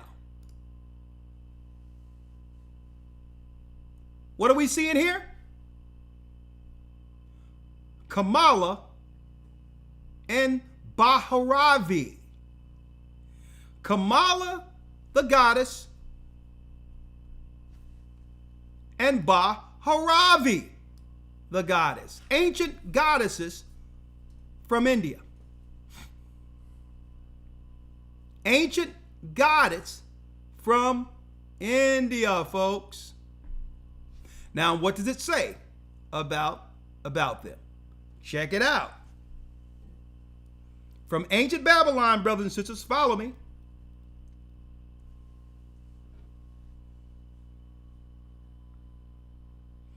Kamala, which is East Indian, and the Baharavi. Kamala and Baharavi are two of the 10 Madhivas of great manifestation of Diva, deified aspects of the goddess that range from pacific to what? Ferocious. They'll come off what? Passive, but yet deadly. On the left, four elements lustrate the goddess who is identified in a below label as Kamala. She holds lotuses in her two left hands, while her upper right is in the Abha Murdra reassurance, and her lower right an Avada Murdra boon given. She sits on a lotus, and in fact, her name means of the lotus. She's of the lotus, an epithet of the goddess Lakshmi. Kamala is a bringer of prosperity. But she's a bringer of prosperity for who? Fertility, which is the goddess Semiramis, and luck, all characteristics she shares with Lixma, a goddess that is also lustrated by elephants. Now the other woman, which is almost what you would call an alter ego or a negative mirror of Kamala, is the other goddess. The label Mahavita Bhairavi on the right holds a book of lower left hand and a mala in her upper right. The garland of skulls around her neck hints at the terrible nature of this goddess. Y'all don't see this, folks, but this goddess have a skull around her neck. The two goddesses, one that mirrors the darkness of Kamala. The ancient deities that were against our forefathers in the past, they're pulling out against us today. Hence the reason you'll find East Indians everywhere out of nowhere. Now, where did we see the skulls around the neck before? One might ask. Where did we see that before? Well, we seen that this Wednesday when I brought out the truth about thugging. The thugs who would sacrifice their life for the queen goddess. Right? It tell you that they were what? Let me get it here. Let me get it here. One moment. Stick with me. Hit the like button, folks. I'm going to show you. I'm bringing it all together for you.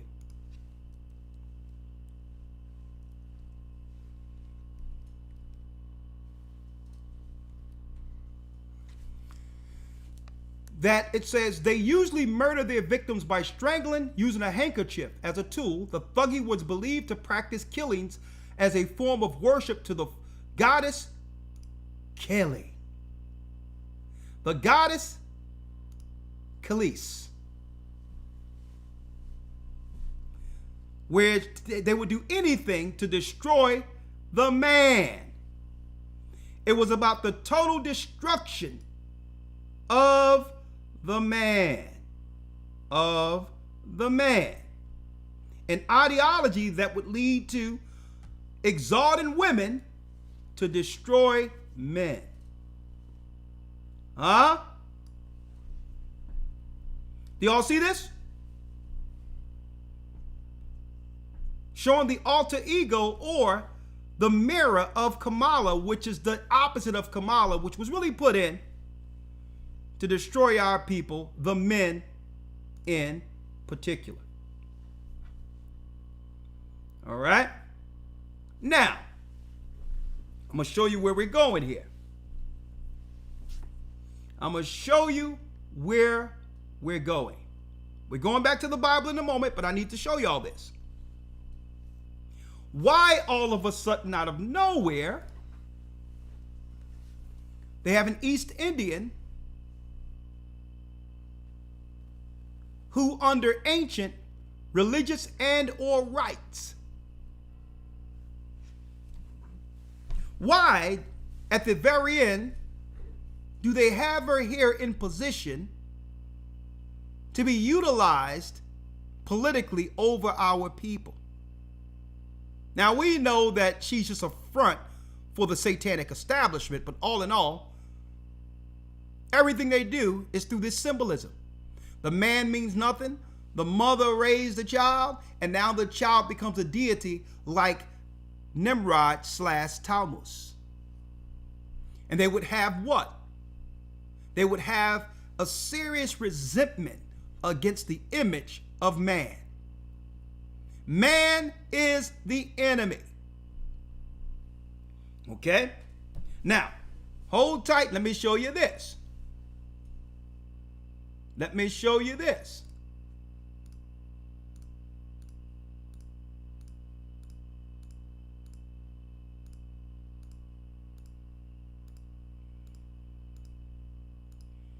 There's an article I have. One moment.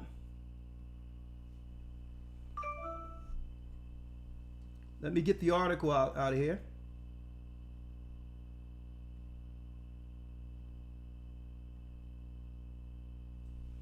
Had an article of a brother here.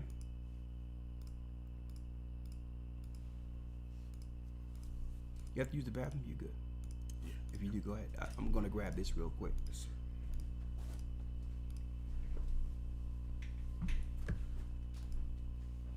Let me get it here.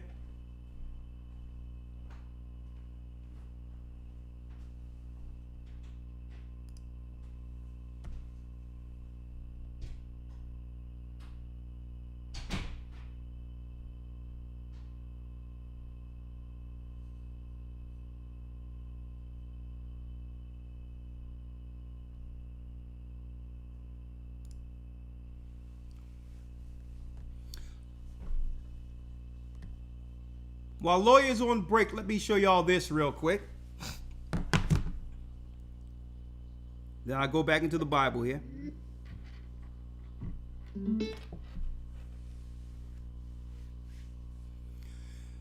Let me show you this.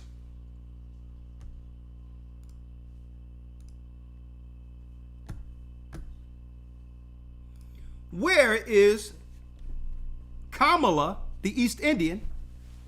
Where is she from? Fair use.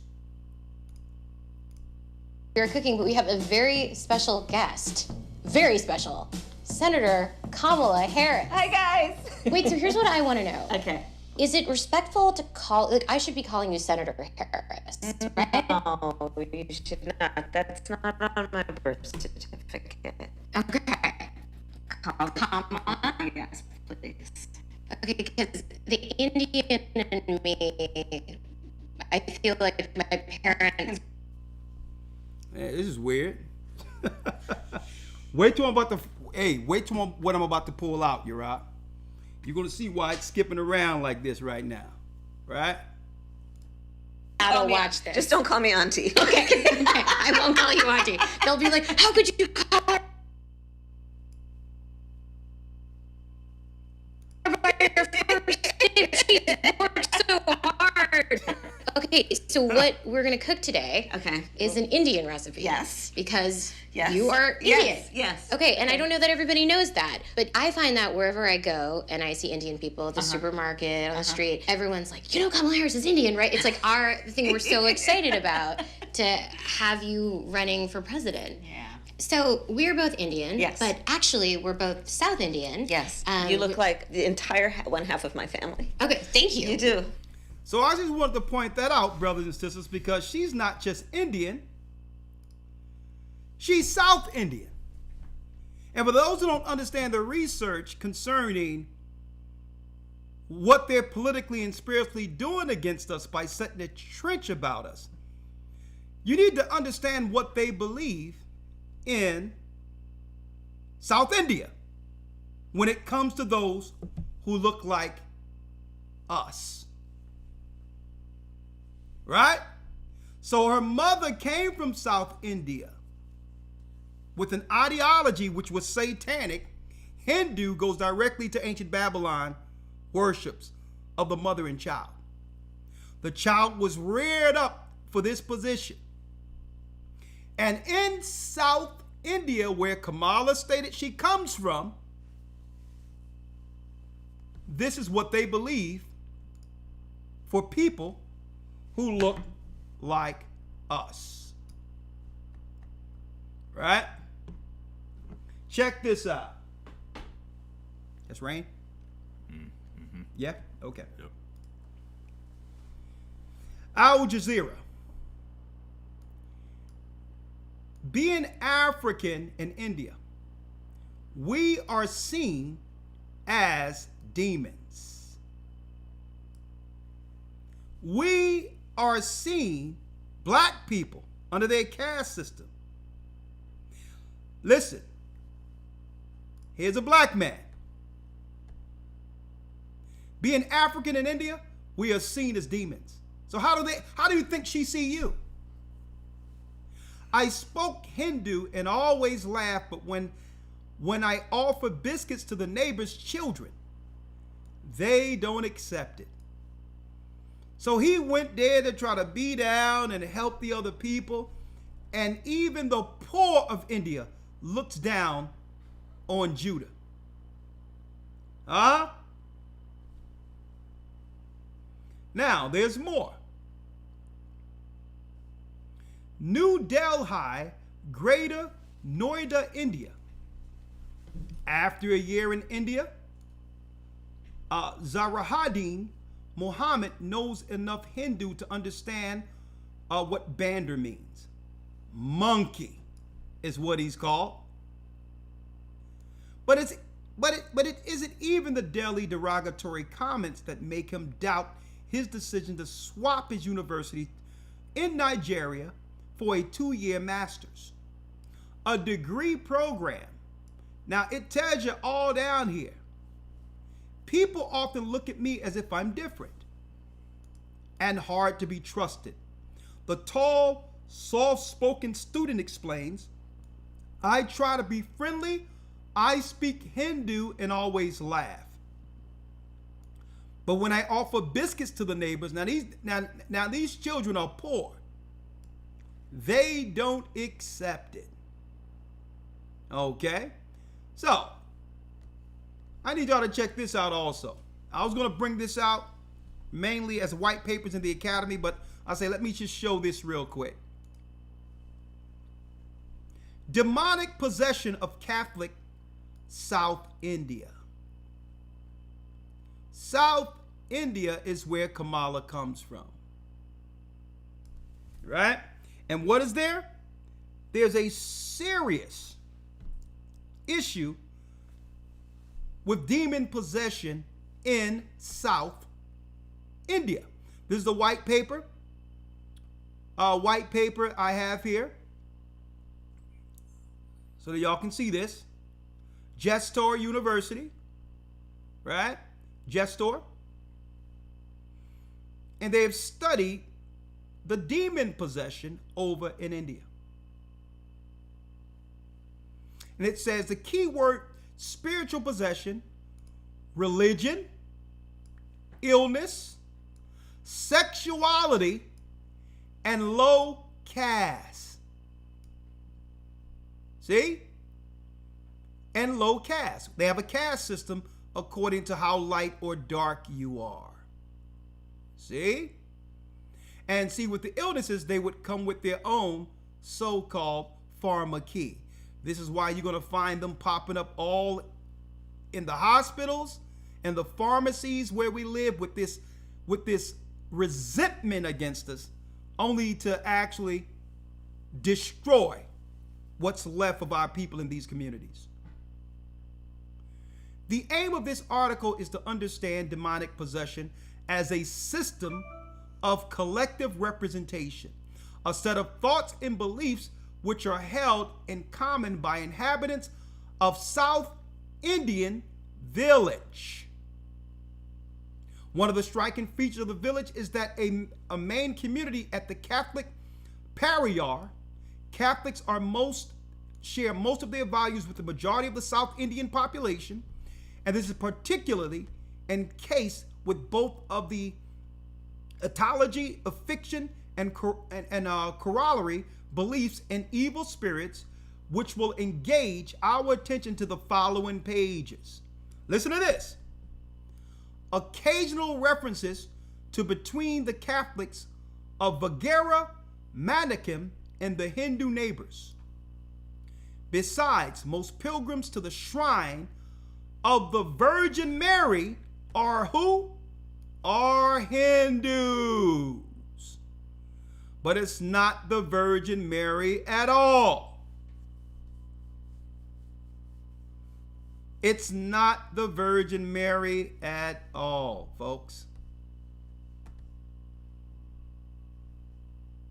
It's Kelly. It's not the Virgin Mary at all. It goes back to what I showed. I'm going to bring that in a moment. It's really this, the Virgin Mother without father is really anti-man. Now, I can't go full into the white paper. I'll deal with that while in the academy when we bring out the mother goddess and all these other things. But I'll say this. I'll say this when it comes to this particular ideology. It's anti-Bible, anti-God, anti-man. And they chose her from the most racist area of India. And she was raised to resent our people, now being represented before us as a black woman. As a black woman. Hold tight now, because I got something else here. I have something else before going back into the Bible.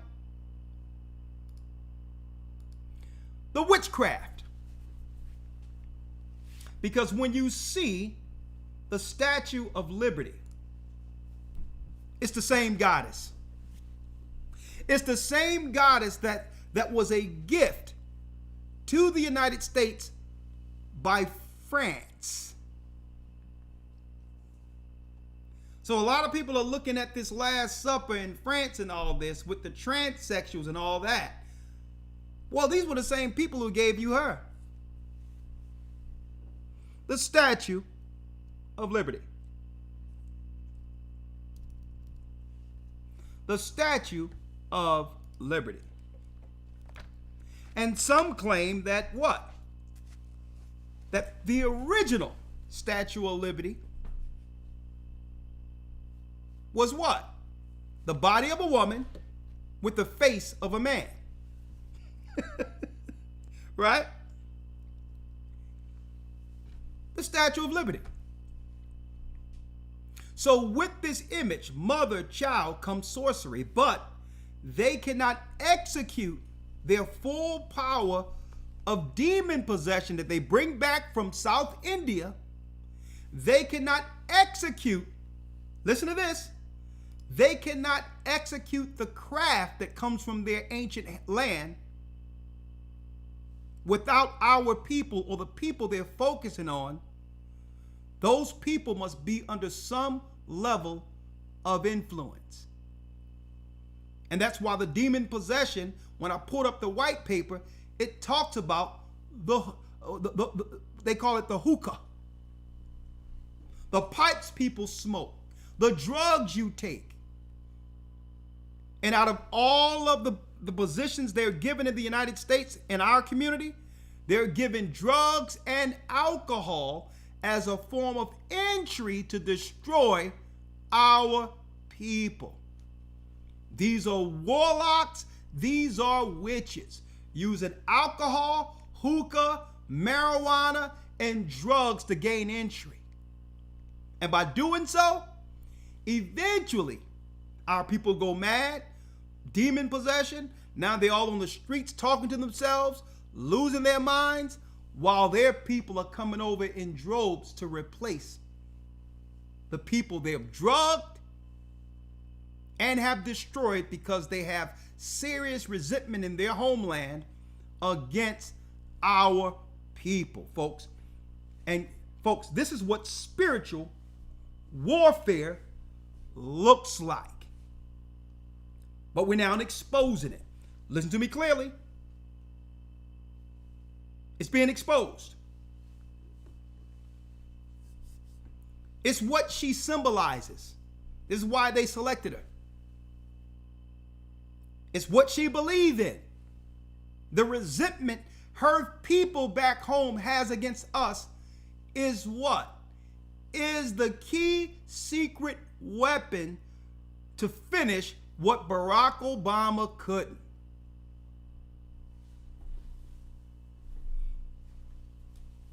So when it comes to the hookah, you notice out of nowhere, drug dispensaries everywhere. Marijuana dispensaries everywhere. You notice that, right? Because what? The priests and priestesses over the people need a gateway of control. Once you do the drugs and the hookah, you open up that gateway in which they can actually control you through witchcraft, through spells.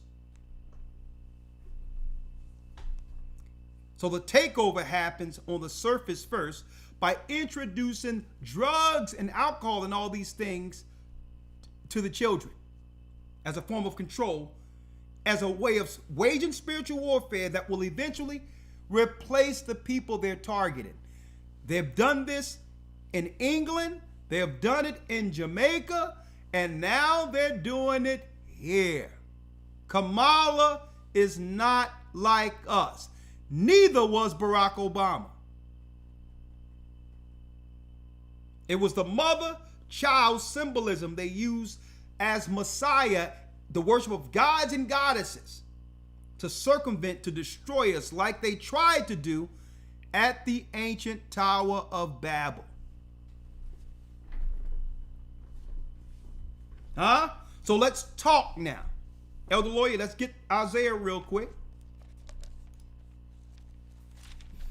Now it says, many shall come in my name, saying, I am Christ. Now, they'll come over here in the United States like they got it going on. And when you go into their countries, there's a bunch of dirt floors and all this other stuff. But yet, because of our hue, they still believe that they have the moral high ground to look down on us. Okay?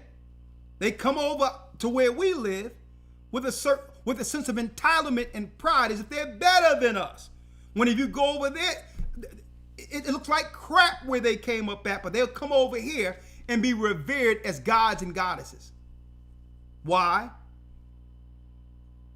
Because our people are easily deceived. And we always seek something outside of ourselves to be saved, outside of our God and our Christ. With this Messiah complex, we seek to find someone when Christ is within us. And we must band together to oppose them.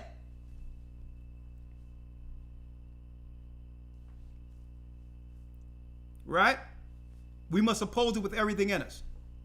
Elder Lawya, if you will, real quick. All right? So in that white paper of demon possession, it goes into the gateway of why there's so much demon possession over in South India. The hookah, the marijuana, the poppy, the drugs. So these people have perfected utilizing these spirits as a form of control over others in a caste system. Not just a physical caste system of black leading all the way up to light, but a spiritual caste system.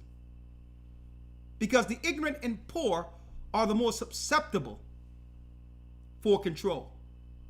So since they have perfected that model in India, they brought that crap over to where our people live to finish us off.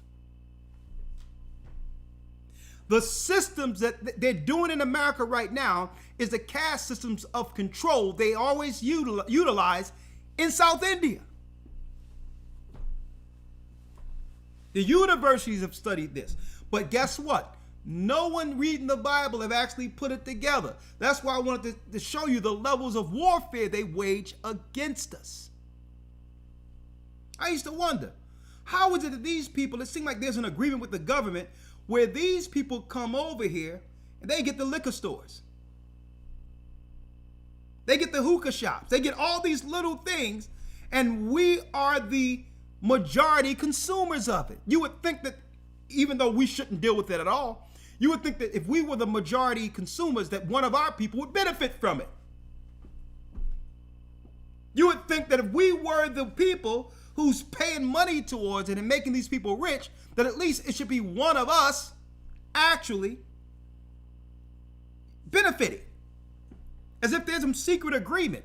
There is a secret agreement, folks, of what they give, what they get in the United States if they're willing to come against us. That's what a trench looks like. Financial deprivation. Not only financial deprivation, on top of financial deprivation, destroying the minds of the people that leads to demon possession concerning the spirits they bring over here when they set up their temples over here. Then they open up their stores as merchants as a gateway to actually have the demons, the ancient demons they brought over from Babylon, to bring into our communities to actually destroy our people. They're not allowed to do this wholesale in the suburbs and put a liquor store on every corner. They can't do that in the suburbs. So we're going to talk real quick. But before I say anything, let me bring up this guy real quick. Many come in my name saying, I am Christ and shall deceive many. Check this guy out and listen to this. Another demon from South India. Check him out. Namaste, my name is Dio and welcome to my channel. So today I'm going to share some knowledge about the magic in our hair, okay? He's going to share some magic. He's going to share some knowledge about the magic in their hair. And how this knowledge about our hair was used by our ancestors and they were inspired by our gods. Okay, so the power in our hair was inspired through his ancestors. See? His ancestors in what? This knowledge about our hair was used by our ancestors and they were inspired by our gods. And was inspired by the East Indian gods. Magic. See, Esau know that he cannot do the ancient Babylonian magic better than Babylonians. So why don't he just let Babylonians into the community and claim that they're black and brown, knowing that these people don't identify as black. A matter of fact, Kamala Harris' mother, on her paperwork, she identifies as a Caucasian woman. Because in the caste system, she's considered white in India. So do y'all know when they come over here, they don't claim black and brown. They claim Caucasian on their birth certificate or on their paperwork. Did y'all know that? Fair use. Look at this demon. Okay, so 3 examples that I'm going to use are Shiva, magic through the hair, Shiva, Jesus, and now hold up, don't try to put Christ in this. Many shall come in my name, saying, I am Christ, and shall deceive many. Are Shiva, Jesus, and Buddha. Okay.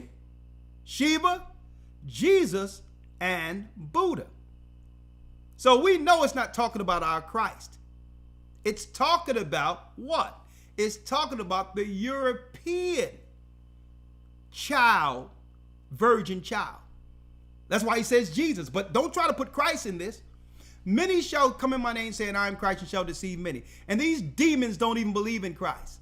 But they'll use it as a gateway, an entry to do what? To tickle the imaginations of the simple of our people who claim to believe in Christ. You said Jesus? Well, I need to hear this. I never heard this angle. And next thing you know, you're sitting next to a what? A demon. A deceiver. And folks, no one have called these people out. Why y'all all up in our space? Shiva is busy in the mountains sprinkling snow in the Himalayas, so he couldn't be here. Jesus came right till here, saw rain, there's a lot of water outside. He, being Jesus, walked on the water, he's gone for a long walk. So the only person kind enough to be here is Mr. Buddha. Okay. He walked on water so he could be considered a Buddha. Our Bible have nothing to do with Christ being a Buddha. So to let you know, if you do something beyond what? Beyond the laws of nature, these pagans, these satanic pagans, will look at you as a god. They'll see a rock shining and be like, hey, they go Buddha. Out of their minds. But this guy in particular is talking about the control or the magic that comes with hair. Just his head over here now, but that's the most important part. Now we've all seen this statue, right? Almost every statue of Buddha has Buddha's hair tied up like this. You've got these circular things all around him. So I'm going to tell you why this hair tied up like this and what are these small things around it. Okay. So before all of this, it's important to know the knowledge behind hair.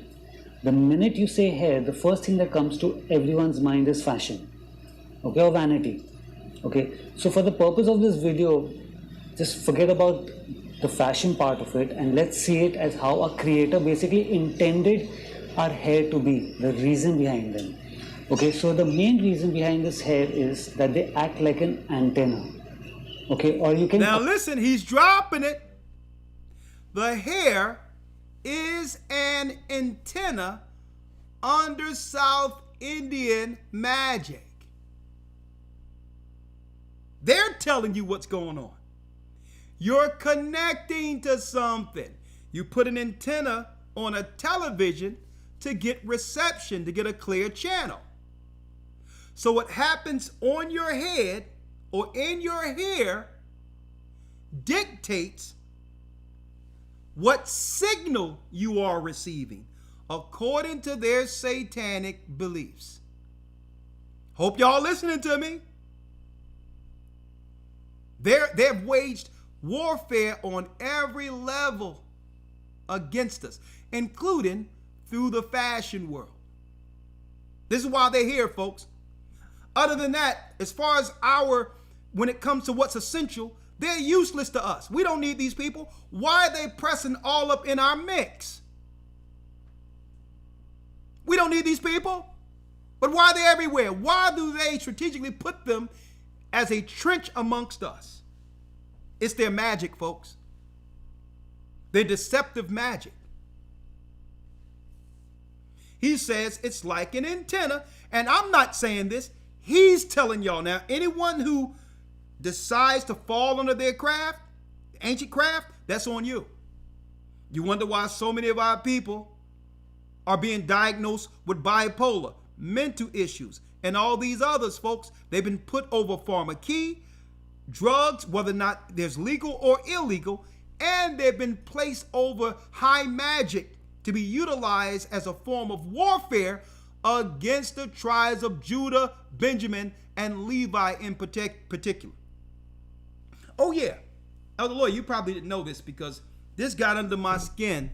I forgot to say this last night. Mm-hmm. An East Indian goes into a bodega. It might have been. It was. We know they were immigrants. I think it was an East Indian, and it was also someone from Venezuela. They go into a bodega, buy some food at the bodega in New York. A sister lost her mind with this. Mistakenly leaves the receipt behind after buying some food. Now, when you do EBT, which is public assistance, I know they're going to be mad that this came out. When you do EBT, it always shows a balance of what's left, whether or not it be food and or cash. So even though it shows the receipt of what was purchased, it also shows what's left. Do you see that? You seen it already? You heard the sister go off about that? No, I get what you're saying. Guess what was left after the first of the month? Because it was just the first the other day. On the receipt from the bodega. In food stamps, over $14,000. What was left in cash? It was a little less. You can tell they only made one purchase. A little less than 5,000 American dollars was left for cash. Right? So you had about 15,000 in food stamps and $5,000 in money for one migrant or illegal. Now think about the hundreds of thousands that are in New York alone, and we're talking about one person is getting 20,000 in money and food stamps placed on their books every month while our people are homeless, getting thrown out. And you can't do nothing for our people? I'm not doing specifically for black people, no. This is what warfare looks like, folks. This is why they're here. They're being incentivized to squeeze us out. And not only that, put pressure on all the programs our people fought for, to bankrupt them. To bankrupt the system and say, well, we don't got nothing to give you. To lead the whole world into a socialist government. But they must do what? They must bankrupt the money of Social Security and everything first, so that now they can have an excuse to why they can't do anything for the children of Judah. That's one person. $20,000 a month they're getting on their card, while they telling our people, nah, we have nothing for you. Think about this. You want to know what warfare is? A trench is? Well, you finance one side against the other. You starve the one side out. 70 AD again, but guess what? It's with what? An invisible trench. It's an invisible trench, right? Now, let's go back to this Satanist. The fashion part of it, and let's see it as how our creator basically intended our hair to be. He says how the creator intended hair to be, right? Here's another source of entry that's utilized through these Indians as a form of control. Right? Let's play it for a little bit. I'll be right back in a little. Behind them. Okay, so the main reason behind this hair is that they act like an antenna. Okay, or you can call them antennas. Okay, our hair, okay, each strand is an antenna that connects us to the spirit world, where we come from. Okay, now let's say a technology like a television or a radio set, okay, is there without an antenna. What good is it? Nothing. You can't do anything with it. It's not going to catch a reception from where it's supposed to, from a satellite. So it's the same thing with us. Okay, so if we are here, the highest form of technology, okay, and our antennas are not there. We keep chopping our antennas off. Okay, our antennas are not there. There's no good. We can't be connected to the spirit world then. Okay, so for some people who are, say, naturally balding and don't have their hair, okay, these are the guys who need to work a little more harder in their meditation, in their practices, to connect with the spirit world. You see what their top witches and warlocks are telling you, right? That they know that there's a spiritual connection between the hair and the connection with God. See, they understand this. Even the Bible tell you that what? That we're the temple of the Most High. And we that defile the temple shall be destroyed. Well, the temple, the spirit is here between the brain. Right here in the brain is where our spirit is. So they've found a way to disconnect people from the spirit through their magic. What magic? Fair use, educational and religious reasons. Chris Rock went over there. Gold equal the hair.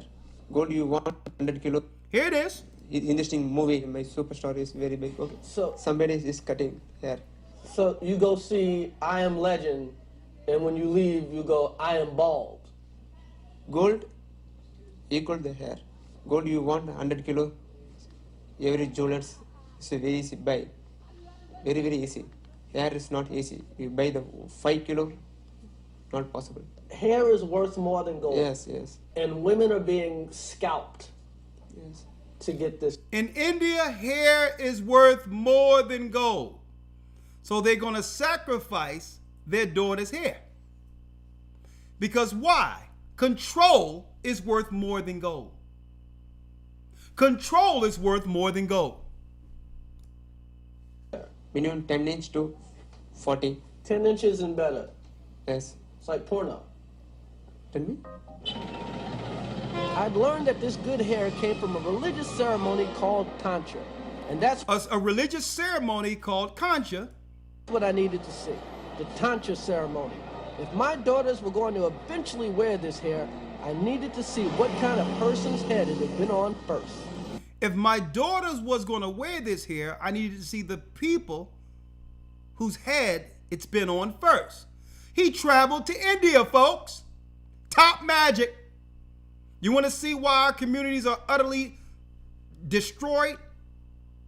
How we become eviscerated through top magic? It's no coincidence.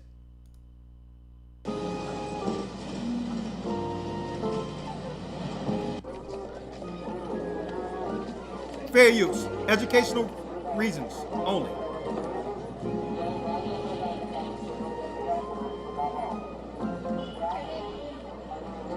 Why do you tantra your hair? Because when I get to fulfill my desire, I promised him I'll give my You ever think about your hair? Well, let's get it again. She gave her hair away to get the desires. It says here. when I get to fulfill my desire, I promised him I'll give my You ever So, to get her wishes fulfilled, she promised to give up her hair. So these poor people over in India has hopes for prosperity if they were to shave their hair first and give it to the gods. So a lot of these people that are being let over here to get their chance at the American dream, well, a lot of them sacrifice their hair to help destroy our communities as a form of spiritual control. The prosperity is to replace our people. Right? Now think about it. She made a wish, and now America have fulfilled that wish. You do your magic over there, give us your hair to destroy the people over here, and we'll replace you with the prosperity their people work for. Okay? The other races aren't going to give you nothing, but we're going to give you what God's people worked for. about your hair? No, I don't think. After giving, I promised him I'll give, I have given. I don't think so. Thinking about seeing it again on somebody else? No. He likes the hair too much. God likes hair. Yeah. And she said, God likes hair. Now, she's going to grow her hair back with no problem, but she'll come over here to reap the benefits for sacrificing her hair. Because through the hair, it's an antenna. So now the antenna is not to God. The antenna is to the gods and goddesses they worship. And these gods and goddesses hate our people. Okay? They are against the rise of Israel because eventually our God judges the gods and goddesses they serve. Are you getting it now?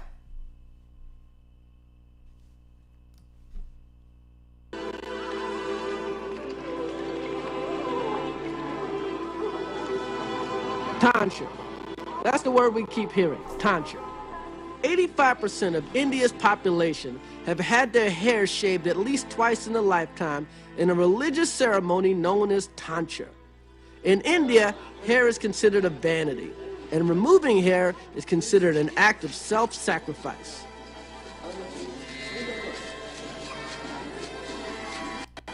Look at it, folks.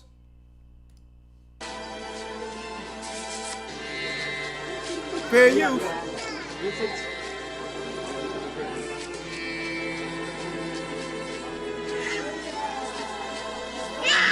Hair is worth more than gold. Whole families, children, everyone there. Then they're bringing their hair to our people. To our people. It's an antenna. They told you. But it's an antenna to hell.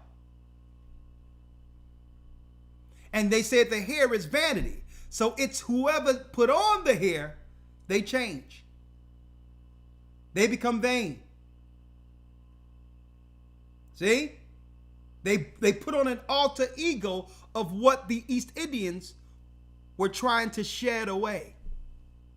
The negative, the vanity. This is how, instead of them being baptized, this is how they shed the darkness from themselves. As a new start under Hindus, under the Hindu religion. They don't baptize. They shave their hair because all of the dark and evil and wickedness that's in them, and they sell their hair to us.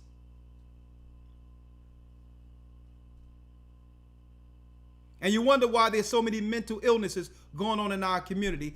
That's spiritual warfare.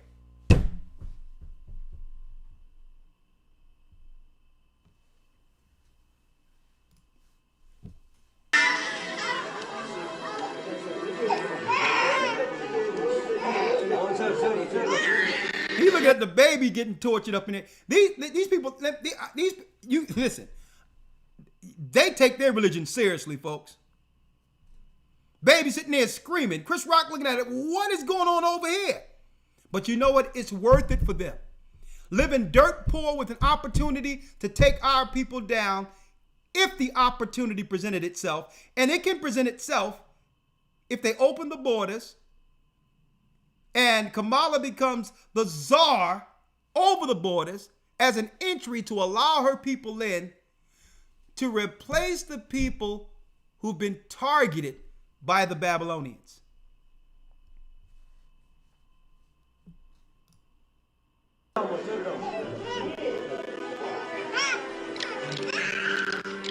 By the end of the night, these pretty young girls will be bald-headed. And in a few weeks, their hair will be on the heads of doctors, lawyers, and even strippers swinging off of poles. These people have no idea where their hair is going or how much it's worth. The money made at this temple is second only to the Vatican. The hair collected here is auctioned off to... The money made there is only second to the Vatican, the Roman Catholic Church. They make more money compared to any other institution on earth outside of the Roman Vatican. Uniting that original spirit that was from the beginning under Nimrod and Semiramis to kill the children of Abraham, Isaac, and or Jacob.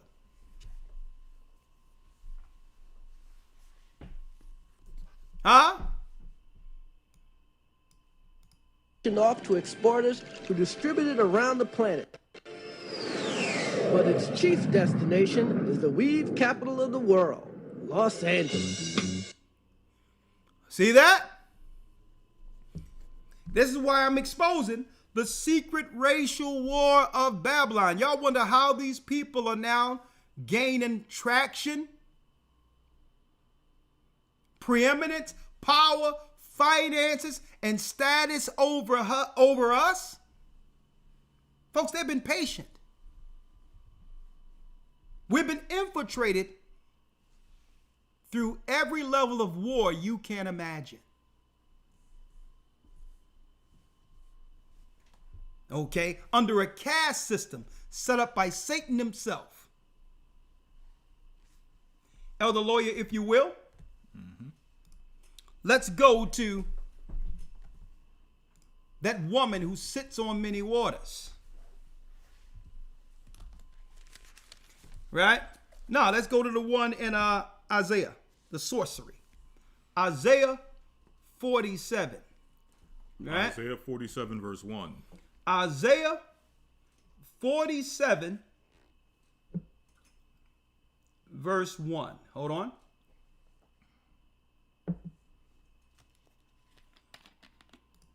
Isaiah 47 verse 1.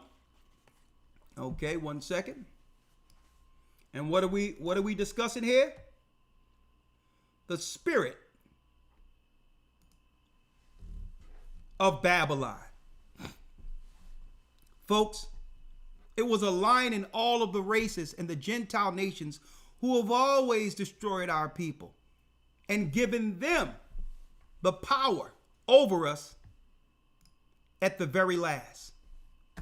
For those who missed it, using the evil symbolism of the Madonna and child. This has nothing to do with Mary and Christ. This is Tammuz, who is Nimrod incarnate, the virgin child of Semiramis, the fallen goddess. And I'm going to expose Semiramis week 2 in this academy. Guess what, folks? Nimrod was from Cush. Semiramis was from somewhere else. And we're going to prove it. With the same mother and child complex that leads to the religion that rivals the original core belief of Abraham, Isaac, Jacob, Moses, Christ, the Israelites. Here's the symbol out front that's anti-Christ, anti-God, anti-Bible, anti-man. Hence the reason that they have targeted our community to highlight this symbolism of empowerment. It comes from Semiramis, waging warfare against the children of God. Same thing here. The Madonna with child, ambiguity. We don't know where you were born. We don't know where you come from. Questions on who actually taught you. The Messiah being raised to do what? To deceive our people under the same satanic ideology of the Catholic Church. A false Messiah. But this Messiah wouldn't be for us. This Messiah with a halo over his head would be for them. See? And then what they'll do? They'll stand 10 toes down and do the same thing over again with a mother and child from South India, with the Babylonian concept that have always destroyed our people, who's a Hindu from South India, which is really a part of Babylon, the ancient Babylon, and try to do what? And try to mask herself and hide herself as a daughter of Judah. But really have an ideology with a caste system which is against our people. And through this caste system, people would fall under the demon. What demon? The demon of Kamala and Baravi. And what they would focus on more so is having this spirit as an entry into the female to topple the whole family. It's a female initiative to use her to control and or destroy the man. And that's the spirit they brought over with them. Around the neck is a necklace full of skulls. What skulls? The skulls of men. The skulls of men. Right? Then he talks about the hair. How do we give entry? We'll give the women our hair so that now, instead of them connecting to their God, we'll become their antenna. And we'll control them through vanity, drugs, and everything else, and destroy their communities before replacing them. Are you following me here? And what is the alter ego or the opposite of the Mara Kamala? Kelly. The man-hating goddess. And eventually the demon will come out in those who allow her in. And eventually they'll be walking around. You'll know if they got the spirit of Kelly because they'll begin to look like her. Okay? This is the demon they brought over from India, folks. And eventually, let me show you. Eventually, you'll begin to look like her. Look at her hair. Look at her arms. Look at her face. Look at her lashes. That's when the demon overtakes the person who have allowed her entry. No longer do you see yourself as beautiful as the Most High made you. You don't feel right unless you walk outside looking like the demon that they've brought from West Hell, from South India. It's all demonic, folks. It's all magic. Let's end it out, and I'm going to do something I've never done before today, Elder Lawya. In a long time, I haven't done this, right? Because I want to hear what the people have to say real quick. I'm going to take 5 minutes of phone calls, because you're leading into the academy, if you don't mind. Elder, let's stay an extra 5 minutes, if you don't mind. Mm-hmm. All right? And where we're going, we're going to show you the Statue of Liberty here. Huh? It's coming around full circle. Right now, we're in France. The opening ceremony was, as they claimed, drag queens with the Last Supper. Well, guess what? They sent something that was in question years ago to America as a gift. A woman standing in the perch or the harbor of New York, holding a torch saying, "Bring me the rest of your Babylonians here to make a trench to destroy God's people." Come on in. Come on in, Italians. Come on in, Jewish people from other areas. We're going to incentivize you against the blacks who were set free. And we'll give you all the labor unions and the labor jobs, knowing that the black people who built America are the only laborers here. We're going to finance you. In the industrial age, this is what they did. During the Reformation age, they brought in other people to slight us. And that wasn't enough. Every time we come to a point where we're standing against injustice and standing together on code, they'll say, well, okay, the people are waking up. Let's do a war.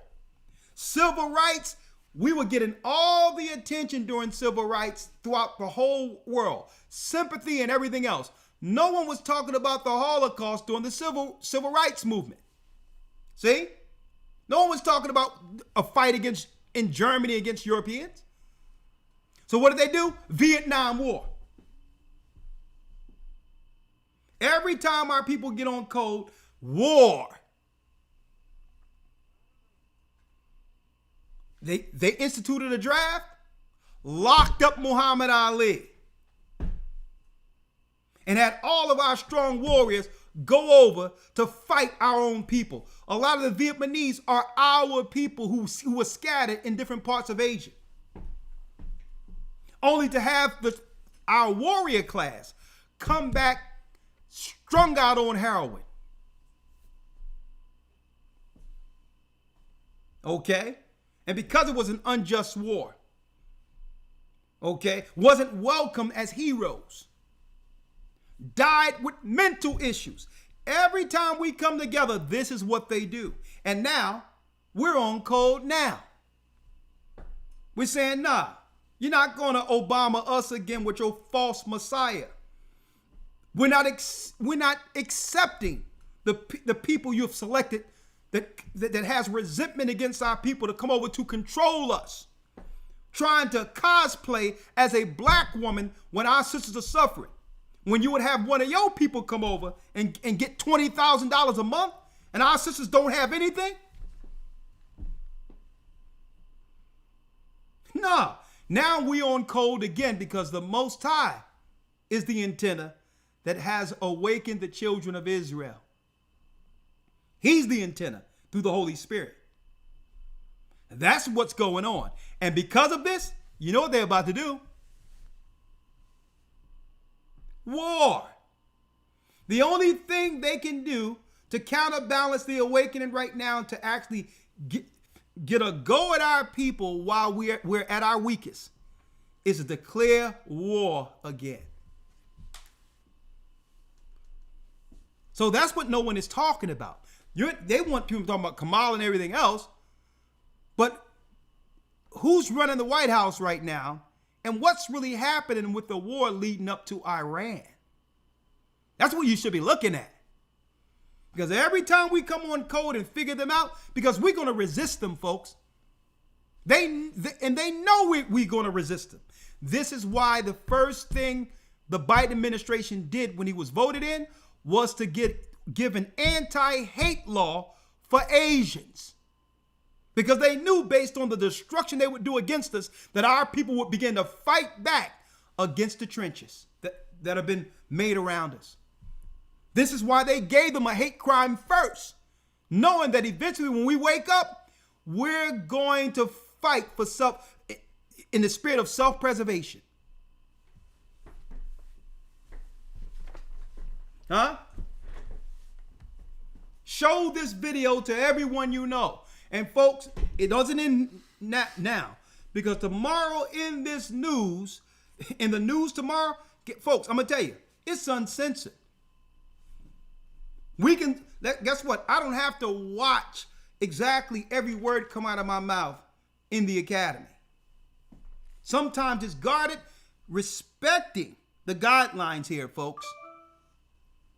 In respect of the guidelines. But guess what? Tomorrow, because usually what I do, I stop at the lesson and we pick it right back up the next day. Okay? Elder Lawya, if you will. Mm-hmm. Let's go to Isaiah 47:1, and I'll open up some of the calls, 515-605-9327 in a couple of minutes, right? Yes, sir. Isaiah 47 verse 1. Isaiah 47 verse 1. What are we breaking down? The evil we see right here. Because this is the same woman that was worshipped in ancient Babylon, an idol in New York Harbor. Same woman. She's worshipped by the Hindus. She's worshipped by the Catholics. She's worshipped by the Muslims. And all of that was spiritual warfare against God's people. That's what a religious trench to deceive our people looks like. Isaiah 47:1, read it. Come down and sit in the dust, O virgin daughter of Babylon. Come on. Sit on the ground. There is no throne. There is no throne. O daughter of the Chaldeans, for thou shalt no more be called tender and delicate. She shall no longer be called what? Tender and delicate. Okay? She comes off as innocent, pure. See? That's how they try to present her, as innocent, pure. But behind her is an ideology that destroys God's people or those who believe in her. And what they'll do, they'll keep the same game going on with mother and child, innocent, playing on the sensitivities and the emotions of our people, only to have us receive death and destruction, anti-family ideology. And they'll play the same thing over and over again because what? It works. Our people haven't woken up yet and realized that the whole earth, the Gentiles under these religions, all of them are enemies of our God. And by default, even though we've done nothing to these people, we're enemies in their eyes. We're enemies in their eyes. And they're waging political war against us. Religious war against us. And that's why the Bible says, come sit down. Read it again, Elder Lawya. Come sit down and sit, or come down and sit in the dust, O virgin daughter of Babylon. Our God is saying, you know what? You're not going to be standing there for long. There's a judgment. It's a shame because our people don't mess with nobody. We do more harm to ourselves than anyone else, but yet they still come in to harm us. They still find new ways to false diagnose us and have us go into their offices and secretly put our people down and destroy our sons and daughters. And they continue to get this ideology of separate family, trying to program with us with that, when all of these other races keep their families intact compared to us. I need y'all to think about this, folks. We don't bother nobody. We do more harm to ourselves than other people, but they still come over to mess with our people and to harm us or to keep us continually, what? Unstable. They're here to destabilize us. So the Bible says, listen, you're not going to be up on that high horse, that high tower forever. Come down and sit in the dust, old virgin daughter. Of Babylon. Of Babylon. Sit on the ground. There is no throne, O daughter of the Chaldeans. Come on. For thou shalt no more be called tender and delicate. Read. Take the millstones and grind mill. Uncover thy locks. Uncover your locks. Make bare thy leg. Make bare the legs. Uncover the thigh. Pass over the rivers. Pass over the rivers. That's right. You're coming down off of that harbor. Because this symbol has been a symbol of destruction and or warfare against God's people. Within the Christian religion, it has been destructive. The ideology and policy that comes with it have been destructive, and our God from heaven, through Christ, have a problem with this. You trying to make it seem like it's a land of opportunity that you offer to other nations, but really it's social warfare against the children of Judah. It's opportunity at the expense of our people's lives. And these people don't care about us. They already have a negative view on us. And they already have a hateful caste system that's embedded within their religion, within their institution. To actually to look down upon a black person is just a way of life from where they come from. And now you're gonna try to parade one of your people before us as a leader? We see you. Above all, our God see you. And you're going to lose. And this is not, let me make it clear, this is not an endorsement for Trump, okay?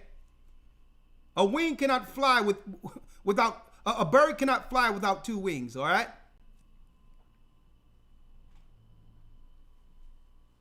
But I'm letting you know the symbolism of what they're doing with this woman that no one ever wanted.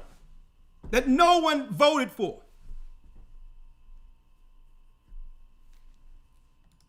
The third verse. Thy nakedness shall be uncovered, yea, thy shame shall be seen. I will take vengeance, and I will not meet thee as a man. Come on. As for our Redeemer, the Lord of hosts is his name. The Lord of hosts is his name. That's Yeshua. He's our Redeemer. The Holy One of Israel. Come on. Sit thou silent and get thee into darkness, O daughter of the Chaldeans. Get thee into darkness, O daughter of the Chaldeans. The Chaldeans were what? The wise men of the ancient Mesopotamian area. They're high priests, like your imams, like your rabbis today, like your priests in the Catholic Church. The Bible says you're going to be silent. No longer will your dark influence have power over us. Through Christ, we have broken free from your magic. We don't trust you. We should have never trusted you. Read. For thou shalt no more be called the Lady of Kingdoms. Thou shalt no more be called the ladies of kingdoms. And folks, they would rather dismantle and destroy the glory of America than to give God's people anything. That's what you're seeing. God's people have awakened. We've caught, at least we have actually made traction. We've actually caught up, especially the men, economically. I said it earlier. They resent the fact that here it is, they had a 300-year head start, and the median income between a black man and a white man is only $10,000.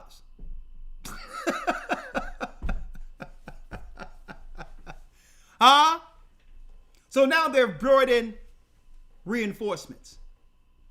They've set up drug dispensaries and all that so that these witches and warlocks coming over here can now gain power of control through these demons to destroy our people. And then, before that, they let the hair loose on the people in all these different shops for our women, knowing that our women are what? They're the nurturers. They're the first teachers of our children. So they needed to redirect that energy from under the guidance of God and a man to the pits of hell with Shiva and all these other demonic forces with Kelly at the helm. And the Bible is exposing it all. It's witchcraft.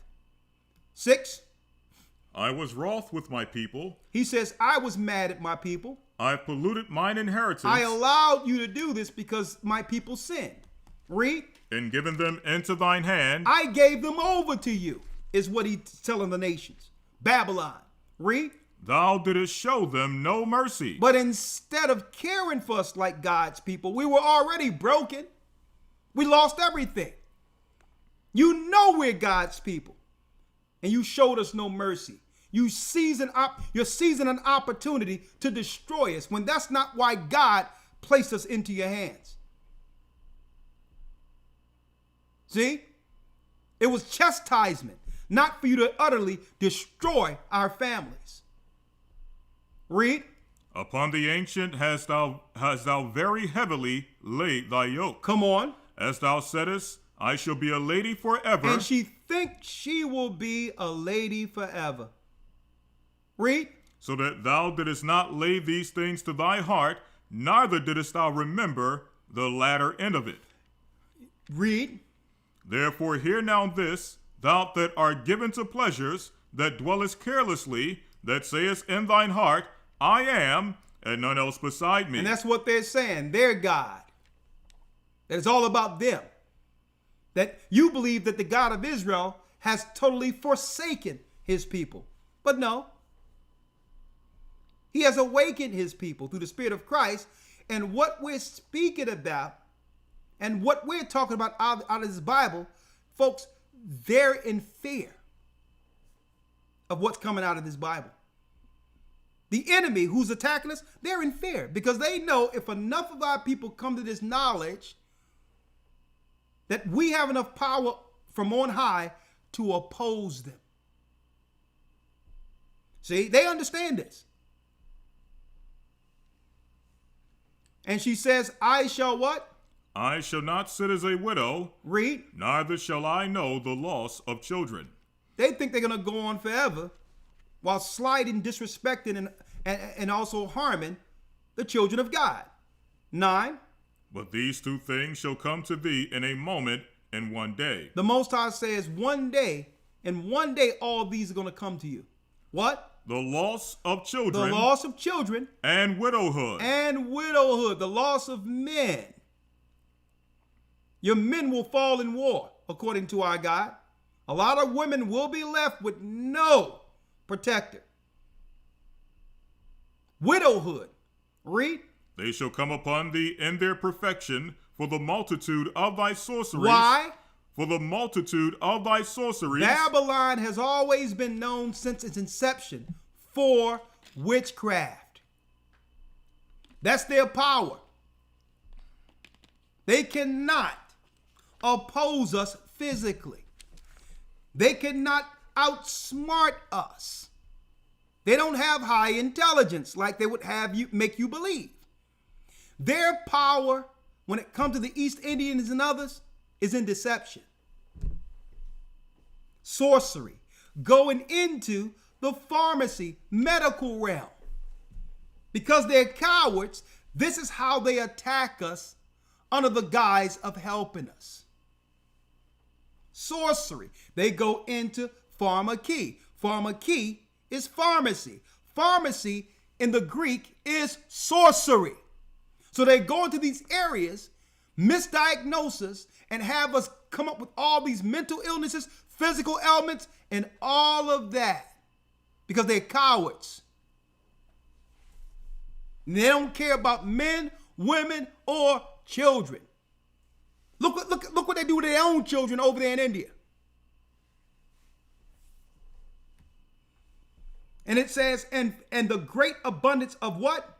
Of thine enchantments. Of thine enchantments. What they do with the hair is a craft. What they do through the drugs and hookah is a craft.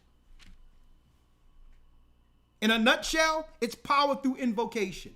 Once people introduce themselves to these particular gateways, these priests over their mosques and over their temples now have preeminence over those who are partaking.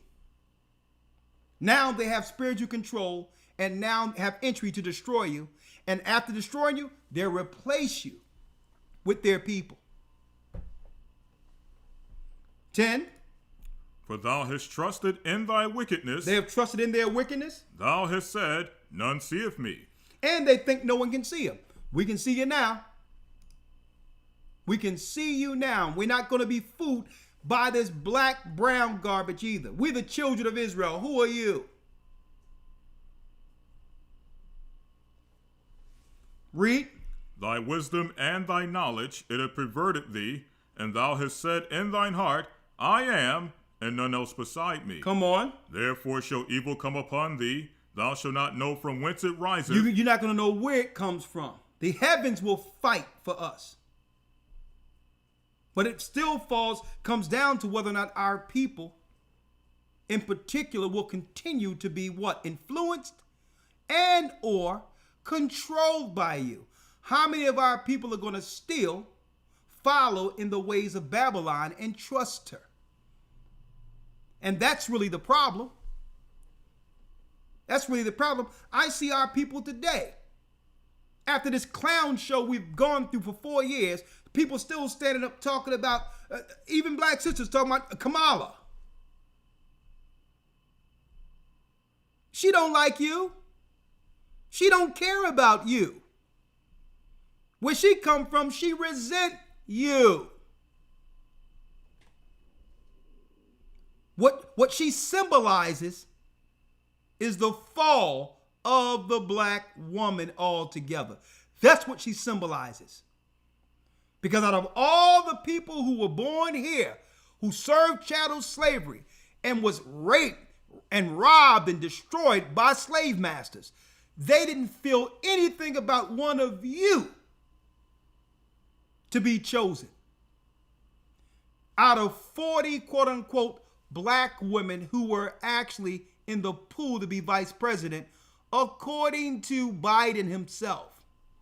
He was looking at 40 different candidates to become vice president.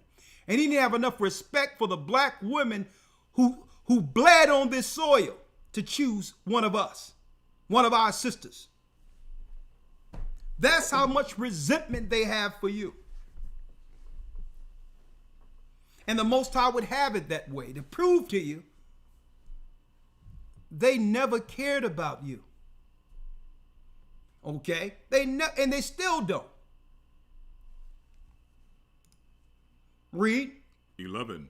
Therefore shall evil come upon thee, thou shalt not know from whence it riseth, and mischief shall fall upon thee, thou shalt not be able to put it off, and desolation shall come upon thee suddenly, which thou shalt not know. Read. Stand now with thine enchantments. So the Most High say, go ahead, India. Go ahead, America. Stay with your witchcraft.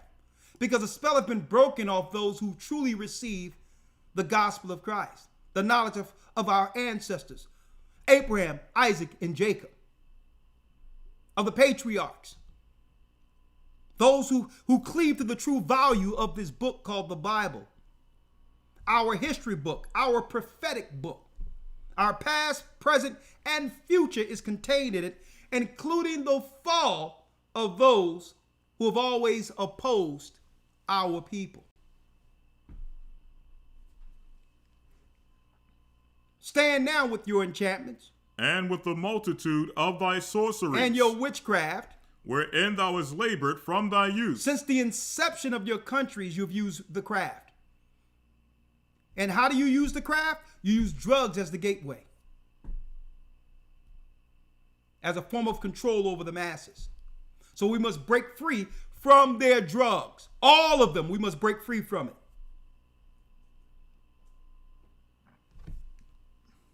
If so be, thou shalt be able to profit. If so be, thou mayest prevail. The most I say, stick with it now. You can stick with it. And let's see who wins in the end. That's what our God says. Stick with it. It works when you can deceive the ignorant, who don't know no history, who don't see you coming. It only works for the ignorant. It doesn't work for those who see you.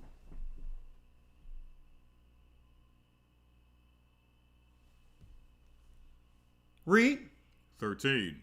Thou art wearied in the multitude of thy counsels. Let now the astrologers and stargazers, the monthly prognosticators, stand up and save thee from these things that shall come upon thee. Let's see if they save you from these things which shall come upon thee. And guess what? These are some of the most superstitious, wicked sorcerers and witches on earth when you see them. They always had these little things on their arms and all this, right? They had these little beads for good luck and all this. I was speaking to one guy not too long ago. He, of course, pumping gas, and he talking about Kamala, East Indian. And I say, sir, me being a black American, can I go into India and become president of India? I asked him this. You say, like, they're like, who is this guy? I'm like, I'm just asking you. Me being a black man from America, can I go to India and become president of India? Of any country in India? Well, no. I'm like, you don't see nothing wrong with that? This is opportunity. I'm like, no, opportunity? How is opportunity only one way? Can I come into India and act like I was born in India and become president to shape legislation for your people in India?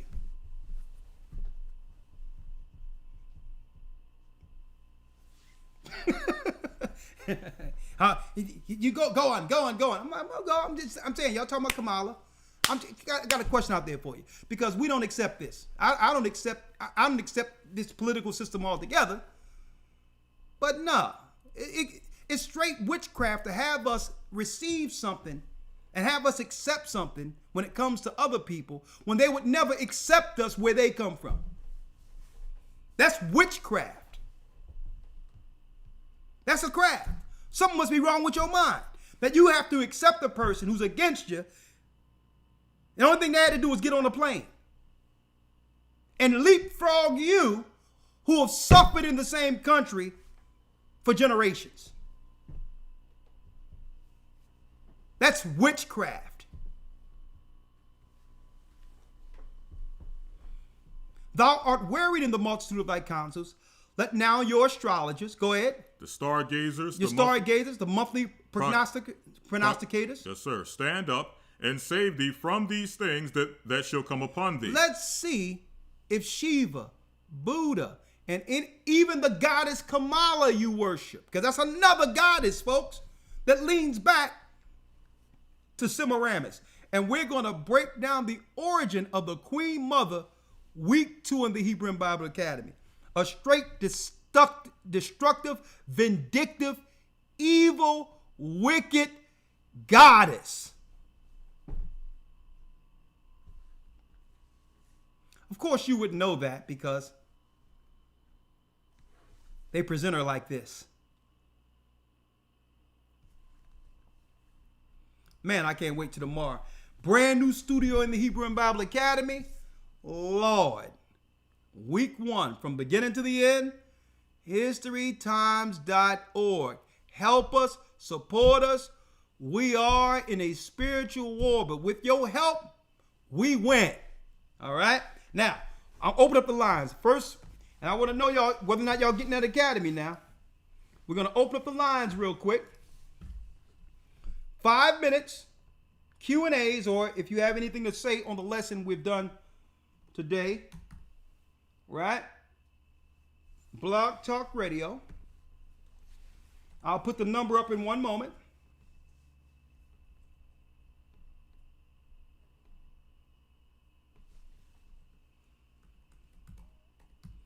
Okay, the enrollments are open for the Hebrew and Bible Academy. Go to historytimes.org to enroll. We have brand new lessons. I hope to see you all there. What?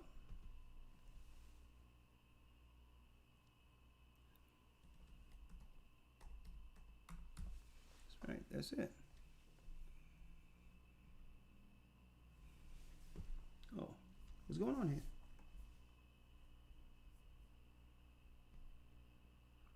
That's it, right?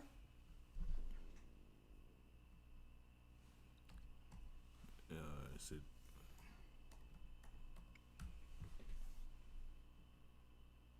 How many C's you got in there? GOC Church. Right? Okay. That's it, right? I believe so. Ohio is one in all caps. Let me try 1C. 1 second. No, it's not that. I know that for sure. Unless the account is no longer up. Just use it Wednesday, right? Yeah, I just used it Wednesday. 1 second, folks. Let me see if this is working. 1 second. Blog Talk. Hey, who knows whether or not they canceled the account after that broadcast Wednesday. I wouldn't be surprised if the account is canceled. You see? 1 second, folks. Blog Talk. All right, log in.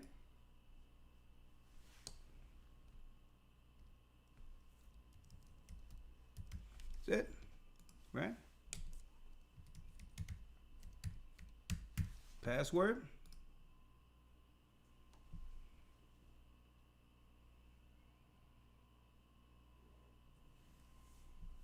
Interesting.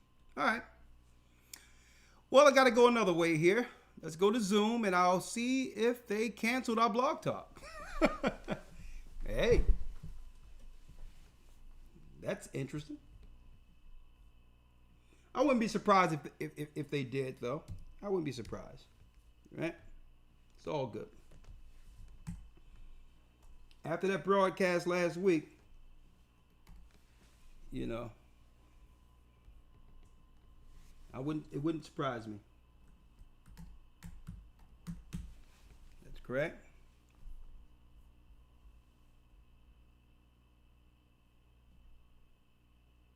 I'll set up another one. All right, in the meantime, let's go to Zoom. I'll do a Zoom. Hopefully that'll work. Let's see.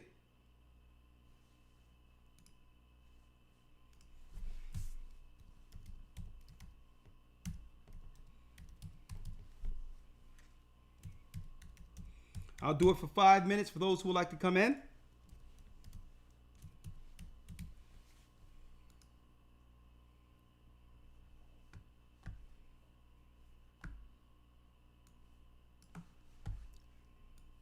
All right.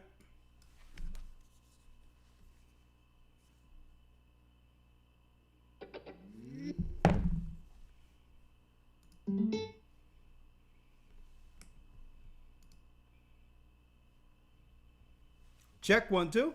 All right. All right, let's go.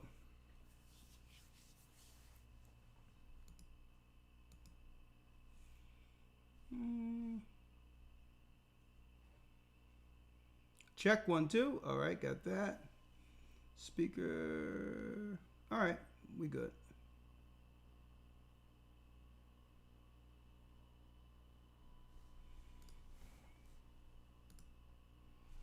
All right, let's go here. If you would like to come in, I'll put the link in the chat, and we'll only be up for 5 minutes. I'm already behind the time, but I'm doing a special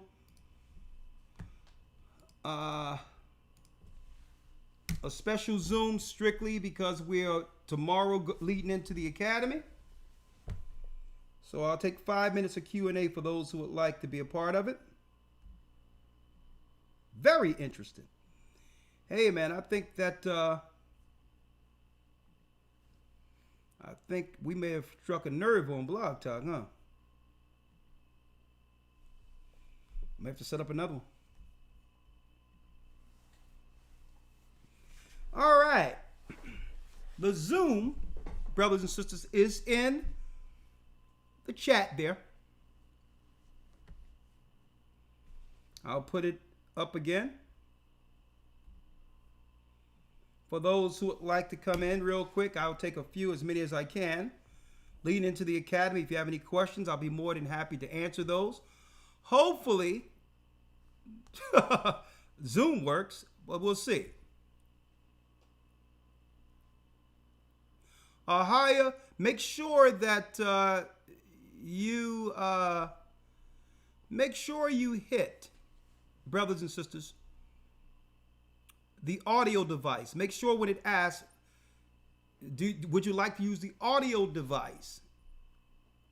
As you come into Zoom, hit yes for this device. Who is this? Mikeland Moore? Meekland Moore or Mikeland Moore? How you doing, Miss Moore? Hello, Elder. Hello, Elder Rawchaa, Elder Lawya. I am very grateful to be on today, and I just want to say that this was powerful. This was dynamic. Hold on. Something's going on with my screen. Yeah, you're on the green screen, Elder. I didn't do that. Hold on. Lomix. That's weird. I didn't do that.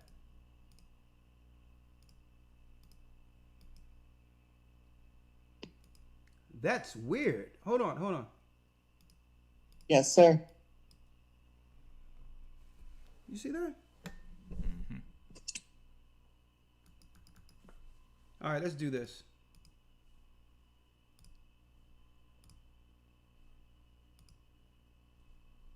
The Bible. 1 second, okay? Yes, sir, Elder. That's kind of weird. But go on. What you have to say real quick? I just wanted to say that this message was dynamic. I was in the last Bible Academy, and you have been blowing my mind since I was introduced to the truth last year. I can't be in the Bible Academy this time as much as I want to be, but I know you're bringing the truth that we need to hear, because we have definitely been lost. Our women and now our men are putting this foreign hair into their heads. You see the videos about it all over the place. So the fact that you're bringing this to light is amazing and astounding. And I just want to wish blessings upon you, Elder Lawya, and the rest of the elders here. I'm in the California body, the Southern California body. Okay, I had to unplug my camera because something weird happened here. All right, we're back. All right. I've never seen that before. I mean, we're getting messed with right now. I mean, I can't even... Okay, now what you say? You're in Zoom. Talk to us. Yes, I was just saying that I am astounded by what I'm hearing today, that it is an eye-opener. You have been opening my eyes to everything, and everything that you have said since I have been following in October of last year has come to light. I saw the video about the EBT card a couple days ago. You're talking about it today, and that was astounding to me as well, because people are really struggling here in the States, and they're giving these benefits to the people that are coming in as if it's just candy giving it to a baby. the hair factor from India is mind-blowing to me as well, because like I said before, our women have been doing this for years with the wigs and everything, and now our men are putting the fake hair in their head to assimilate locks or to assimilate braids in their hair when they don't have the length. So this is very powerful to hear, and I really wish people would tune in to get the knowledge that we need. Hold on. Well, it's amazing to me because what we haven't looked at is the spiritual aspect of some of our choices. We believe that these little choices we're making are small and don't realize, the spiritual depths when it comes to the craft and the negative spirit that we partake, that we allow by including ourselves in their particular rituals. The reality is that ritual doesn't stop in India. When we purchase it and put it on, it's really a continuation of the spirit that came from over there. So it's like we're being initiated into their rituals unknowingly, right? And I mean, it's a hard spirit to break. And it's a hard spirit to break. And I was telling Lawya, I'm gonna let you say, we was talking about it. It's just that because there is benefit when sisters partake in it, and we can't say nothing negative about. We can't say nothing about it, because when I say we can say something about it, but we don't realize how much it positively impacts their lives because we're not in their shoes. But they know the difference between when they put this stuff on and how they're accepted or the lack of acceptance without it. And it has nothing to do with men in particular. It opens up doors. So a sister know how she was treated without the aesthetics. Right. Right? And compared to when she have it on. And it has a lot to do not just whether or not people would accept them, but the confidence that they usually don't exude without it. They don't see that. It's more so the confidence they're walking in that's opening up the doors than the aesthetics. But that's part of the craft. But that vanity, you hit it on the head. I've never heard of the book of the two Babylons. Yeah. But it down the way you did, Elder, the vanity is there. Our women are vain, very vain. Well, sister, I can't even put it down on our women. I'm just gonna tell you, women in particular are the target, and because I'm looking at the Bollywood women from what's that place that they built over there in Dubai. The Bollywood women, and these women were raised in traditional countries, and they're worse than our sisters.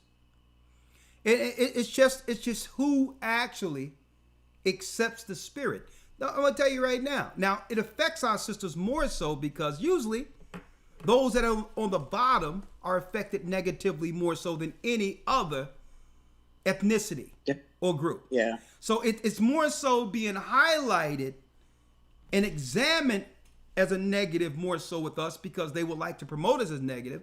But it's not just our sisters. It's this spirit, this demon, this demoness is trying to get into all women who will accept her. Okay? So I just want to put that out there. But in particular, in the interest of our own people, yes, we have to look at how it's affecting our sisters and in the interest of our people. Right? Yes, sir. I think we should, as a whole, in our communities, we should look at that. Yes. Yeah. And I believe that lessons like this, even if some of us cannot break it, because in the reality of some of the damage that have been done, is to a degree where some of our people, our sisters, need it because of the damage that was done. I mean, and to the head and all that, and they feel a need. They feel a need for it now. But if we could do anything to make sure that our daughters and the next generation aren't affected, if we can highlight the negatives of it and be able to secretly teach our daughters the negatives of it to break the spell, that will be a blessing in of itself. And those who can just not deal with it altogether, well, okay. But all in all, we have to make sure the children, the next generation of young men and young women, break the curse. Right? That is correct, Elder. That's why I'm doing my best for my children to be involved and know what I'm supposed to know. And I thank you for all the work that you're doing. I thank you from the bottom of my heart. Well, sister, and I thank you. For some reason, the double click doesn't work here, but I'm going to let it go. Well, sister, you can let yourself out, right? Thank you, and you can let yourself out. How you doing, Chris? Shalom, Elder. How you doing, sir? Pretty good. Double honor to you, elders, and on leadership, Elder. Great lesson again. And I would like to say, because I saw a comment, Elder, the men are being channeling the thug spirit more than the hair stuff. I think our men is like really been having that thug mentality since I think back when NWA and Tupac was pushing it. And Elder, I was gonna say even far as the hair, I mean was the time when the hair, the weave wasn't like non-existent. It was like some wigs going on, but it was fake. But that weave was non-existent in our community, like women swearing. It was a time when women didn't swear, didn't have foul mouth, wore dresses, and I think we got away from that because we started, it started being envious and it divided the homes, and I think parents lost control of their homes, and it was like they couldn't gain it back because it takes two to raise children, to be honest, and it takes a village to raise a community, to bring up a community. So it's like hearing this, and I'm glad you bring out the video with Chris Rock, and he went over there, and they're exposing this. He's playing good cop, bad cop, but these are the things that need to be put out there for our people to realize that we have to get back to the Most High. We have to get back to His law, statutes, commandments. That's the only way that we love Him.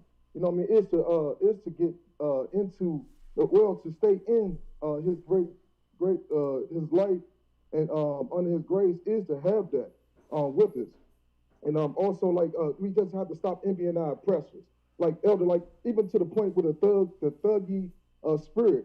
Gangs in New York really exposed that because we was never gangs. We was never gangsters. We was never that. We was the men wasn't. We was always trying to do something better to get out of poorness. So the gangs in New York, even Shame, Shame, Redemption, so that it was more of our Gentile brethren in jail than us. And then they switched and put things in our community and broke us up. So, and we're carrying on that thug mentality, even saying gang. Everything is gang. Even in sports, college, football, they saying gang. So we have to get away from that gang and that thuggy spirit, far as men, so we can be able to lead our women and be able to, and get into this word. Because sisters, if you don't have a man that understands Christ too dark in the Most High's will, then he's not worthy of you. So, that's all I wanted to say, Elder. Yeah, brother. Well, I'm glad you brought that out. And I would like to say this real quick. You're right. There's more than one spirit. It's the thuggy spirit.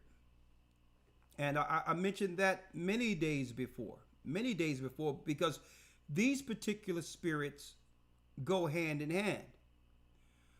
When the East Indians came with their demons, and don't forget, a matter of fact, Russell Simmons, and of course, he's on an island somewhere fleeing extradition because they're going after all of their gatekeepers now.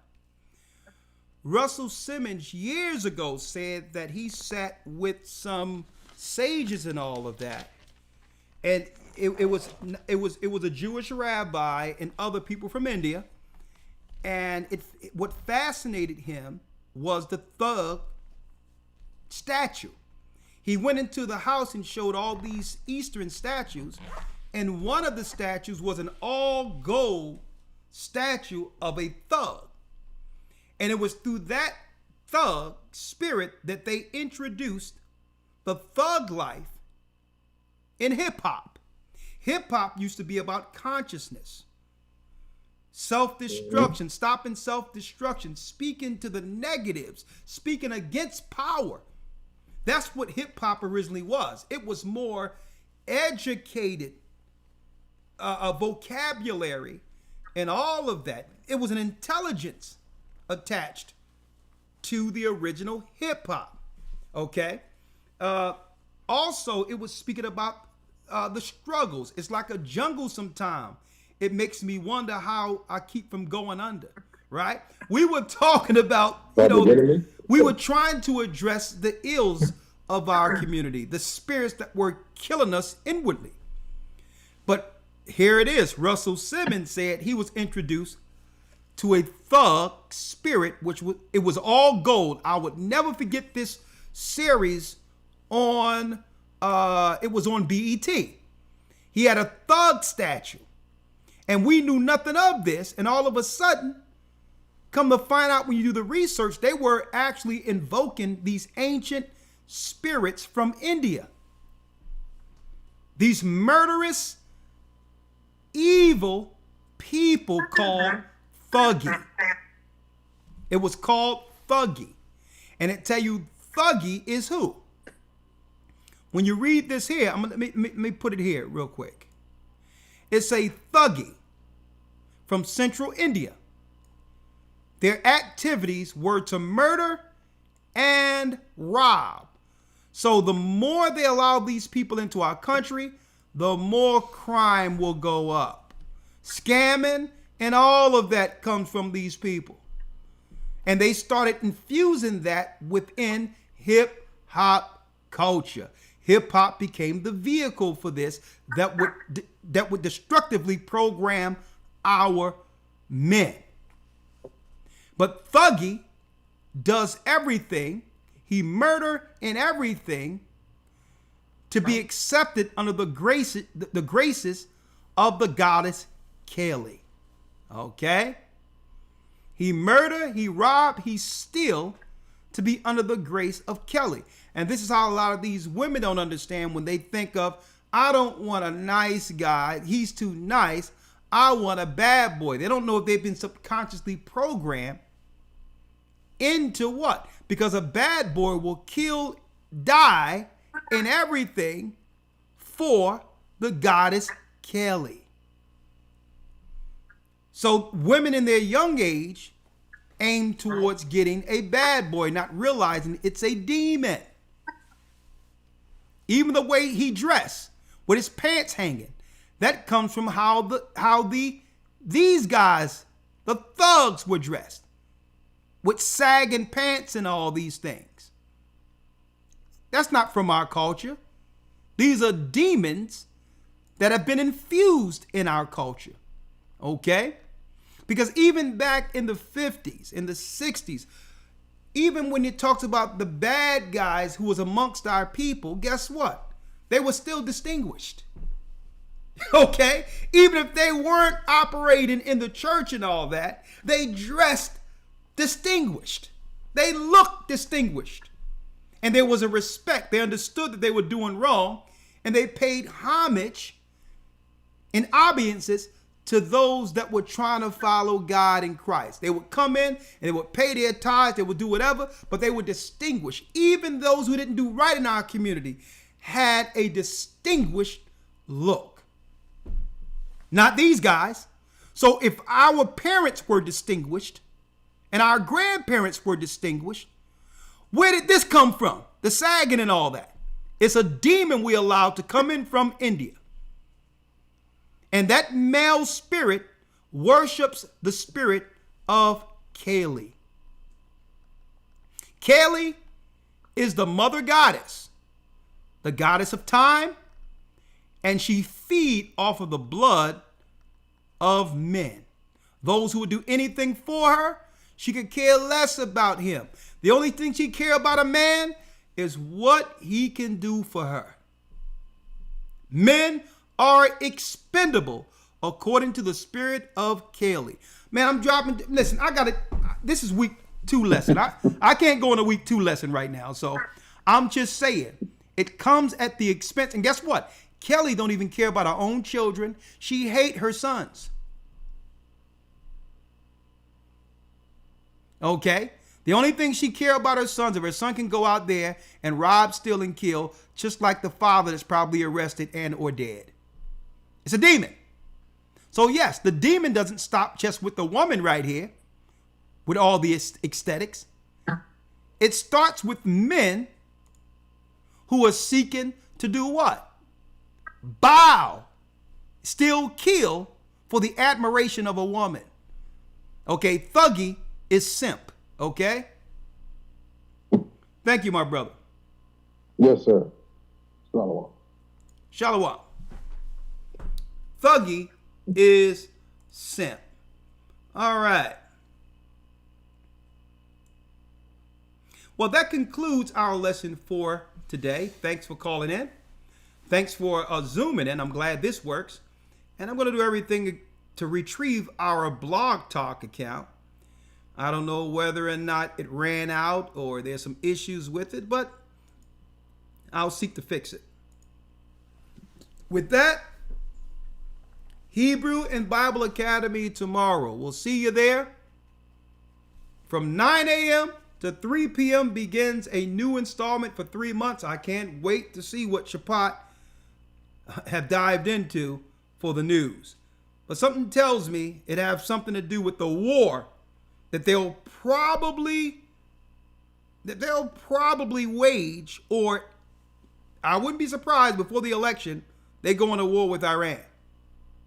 Okay, I'm keeping my eye on it. But that's because we can see the Democrats for what they are now. The only way they can stay in power is to invoke a war. That's the only way they can keep Kamala, the spiritual demoness, put her in position.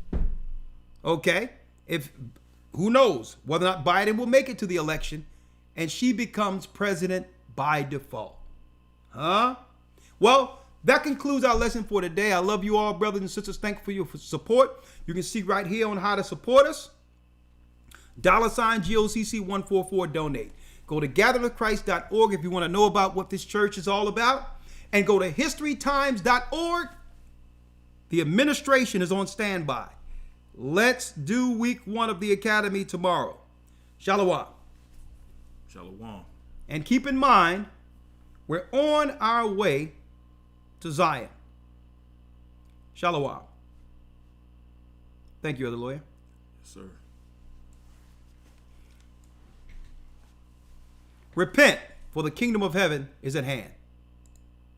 And through the tribulation, I know I must stand.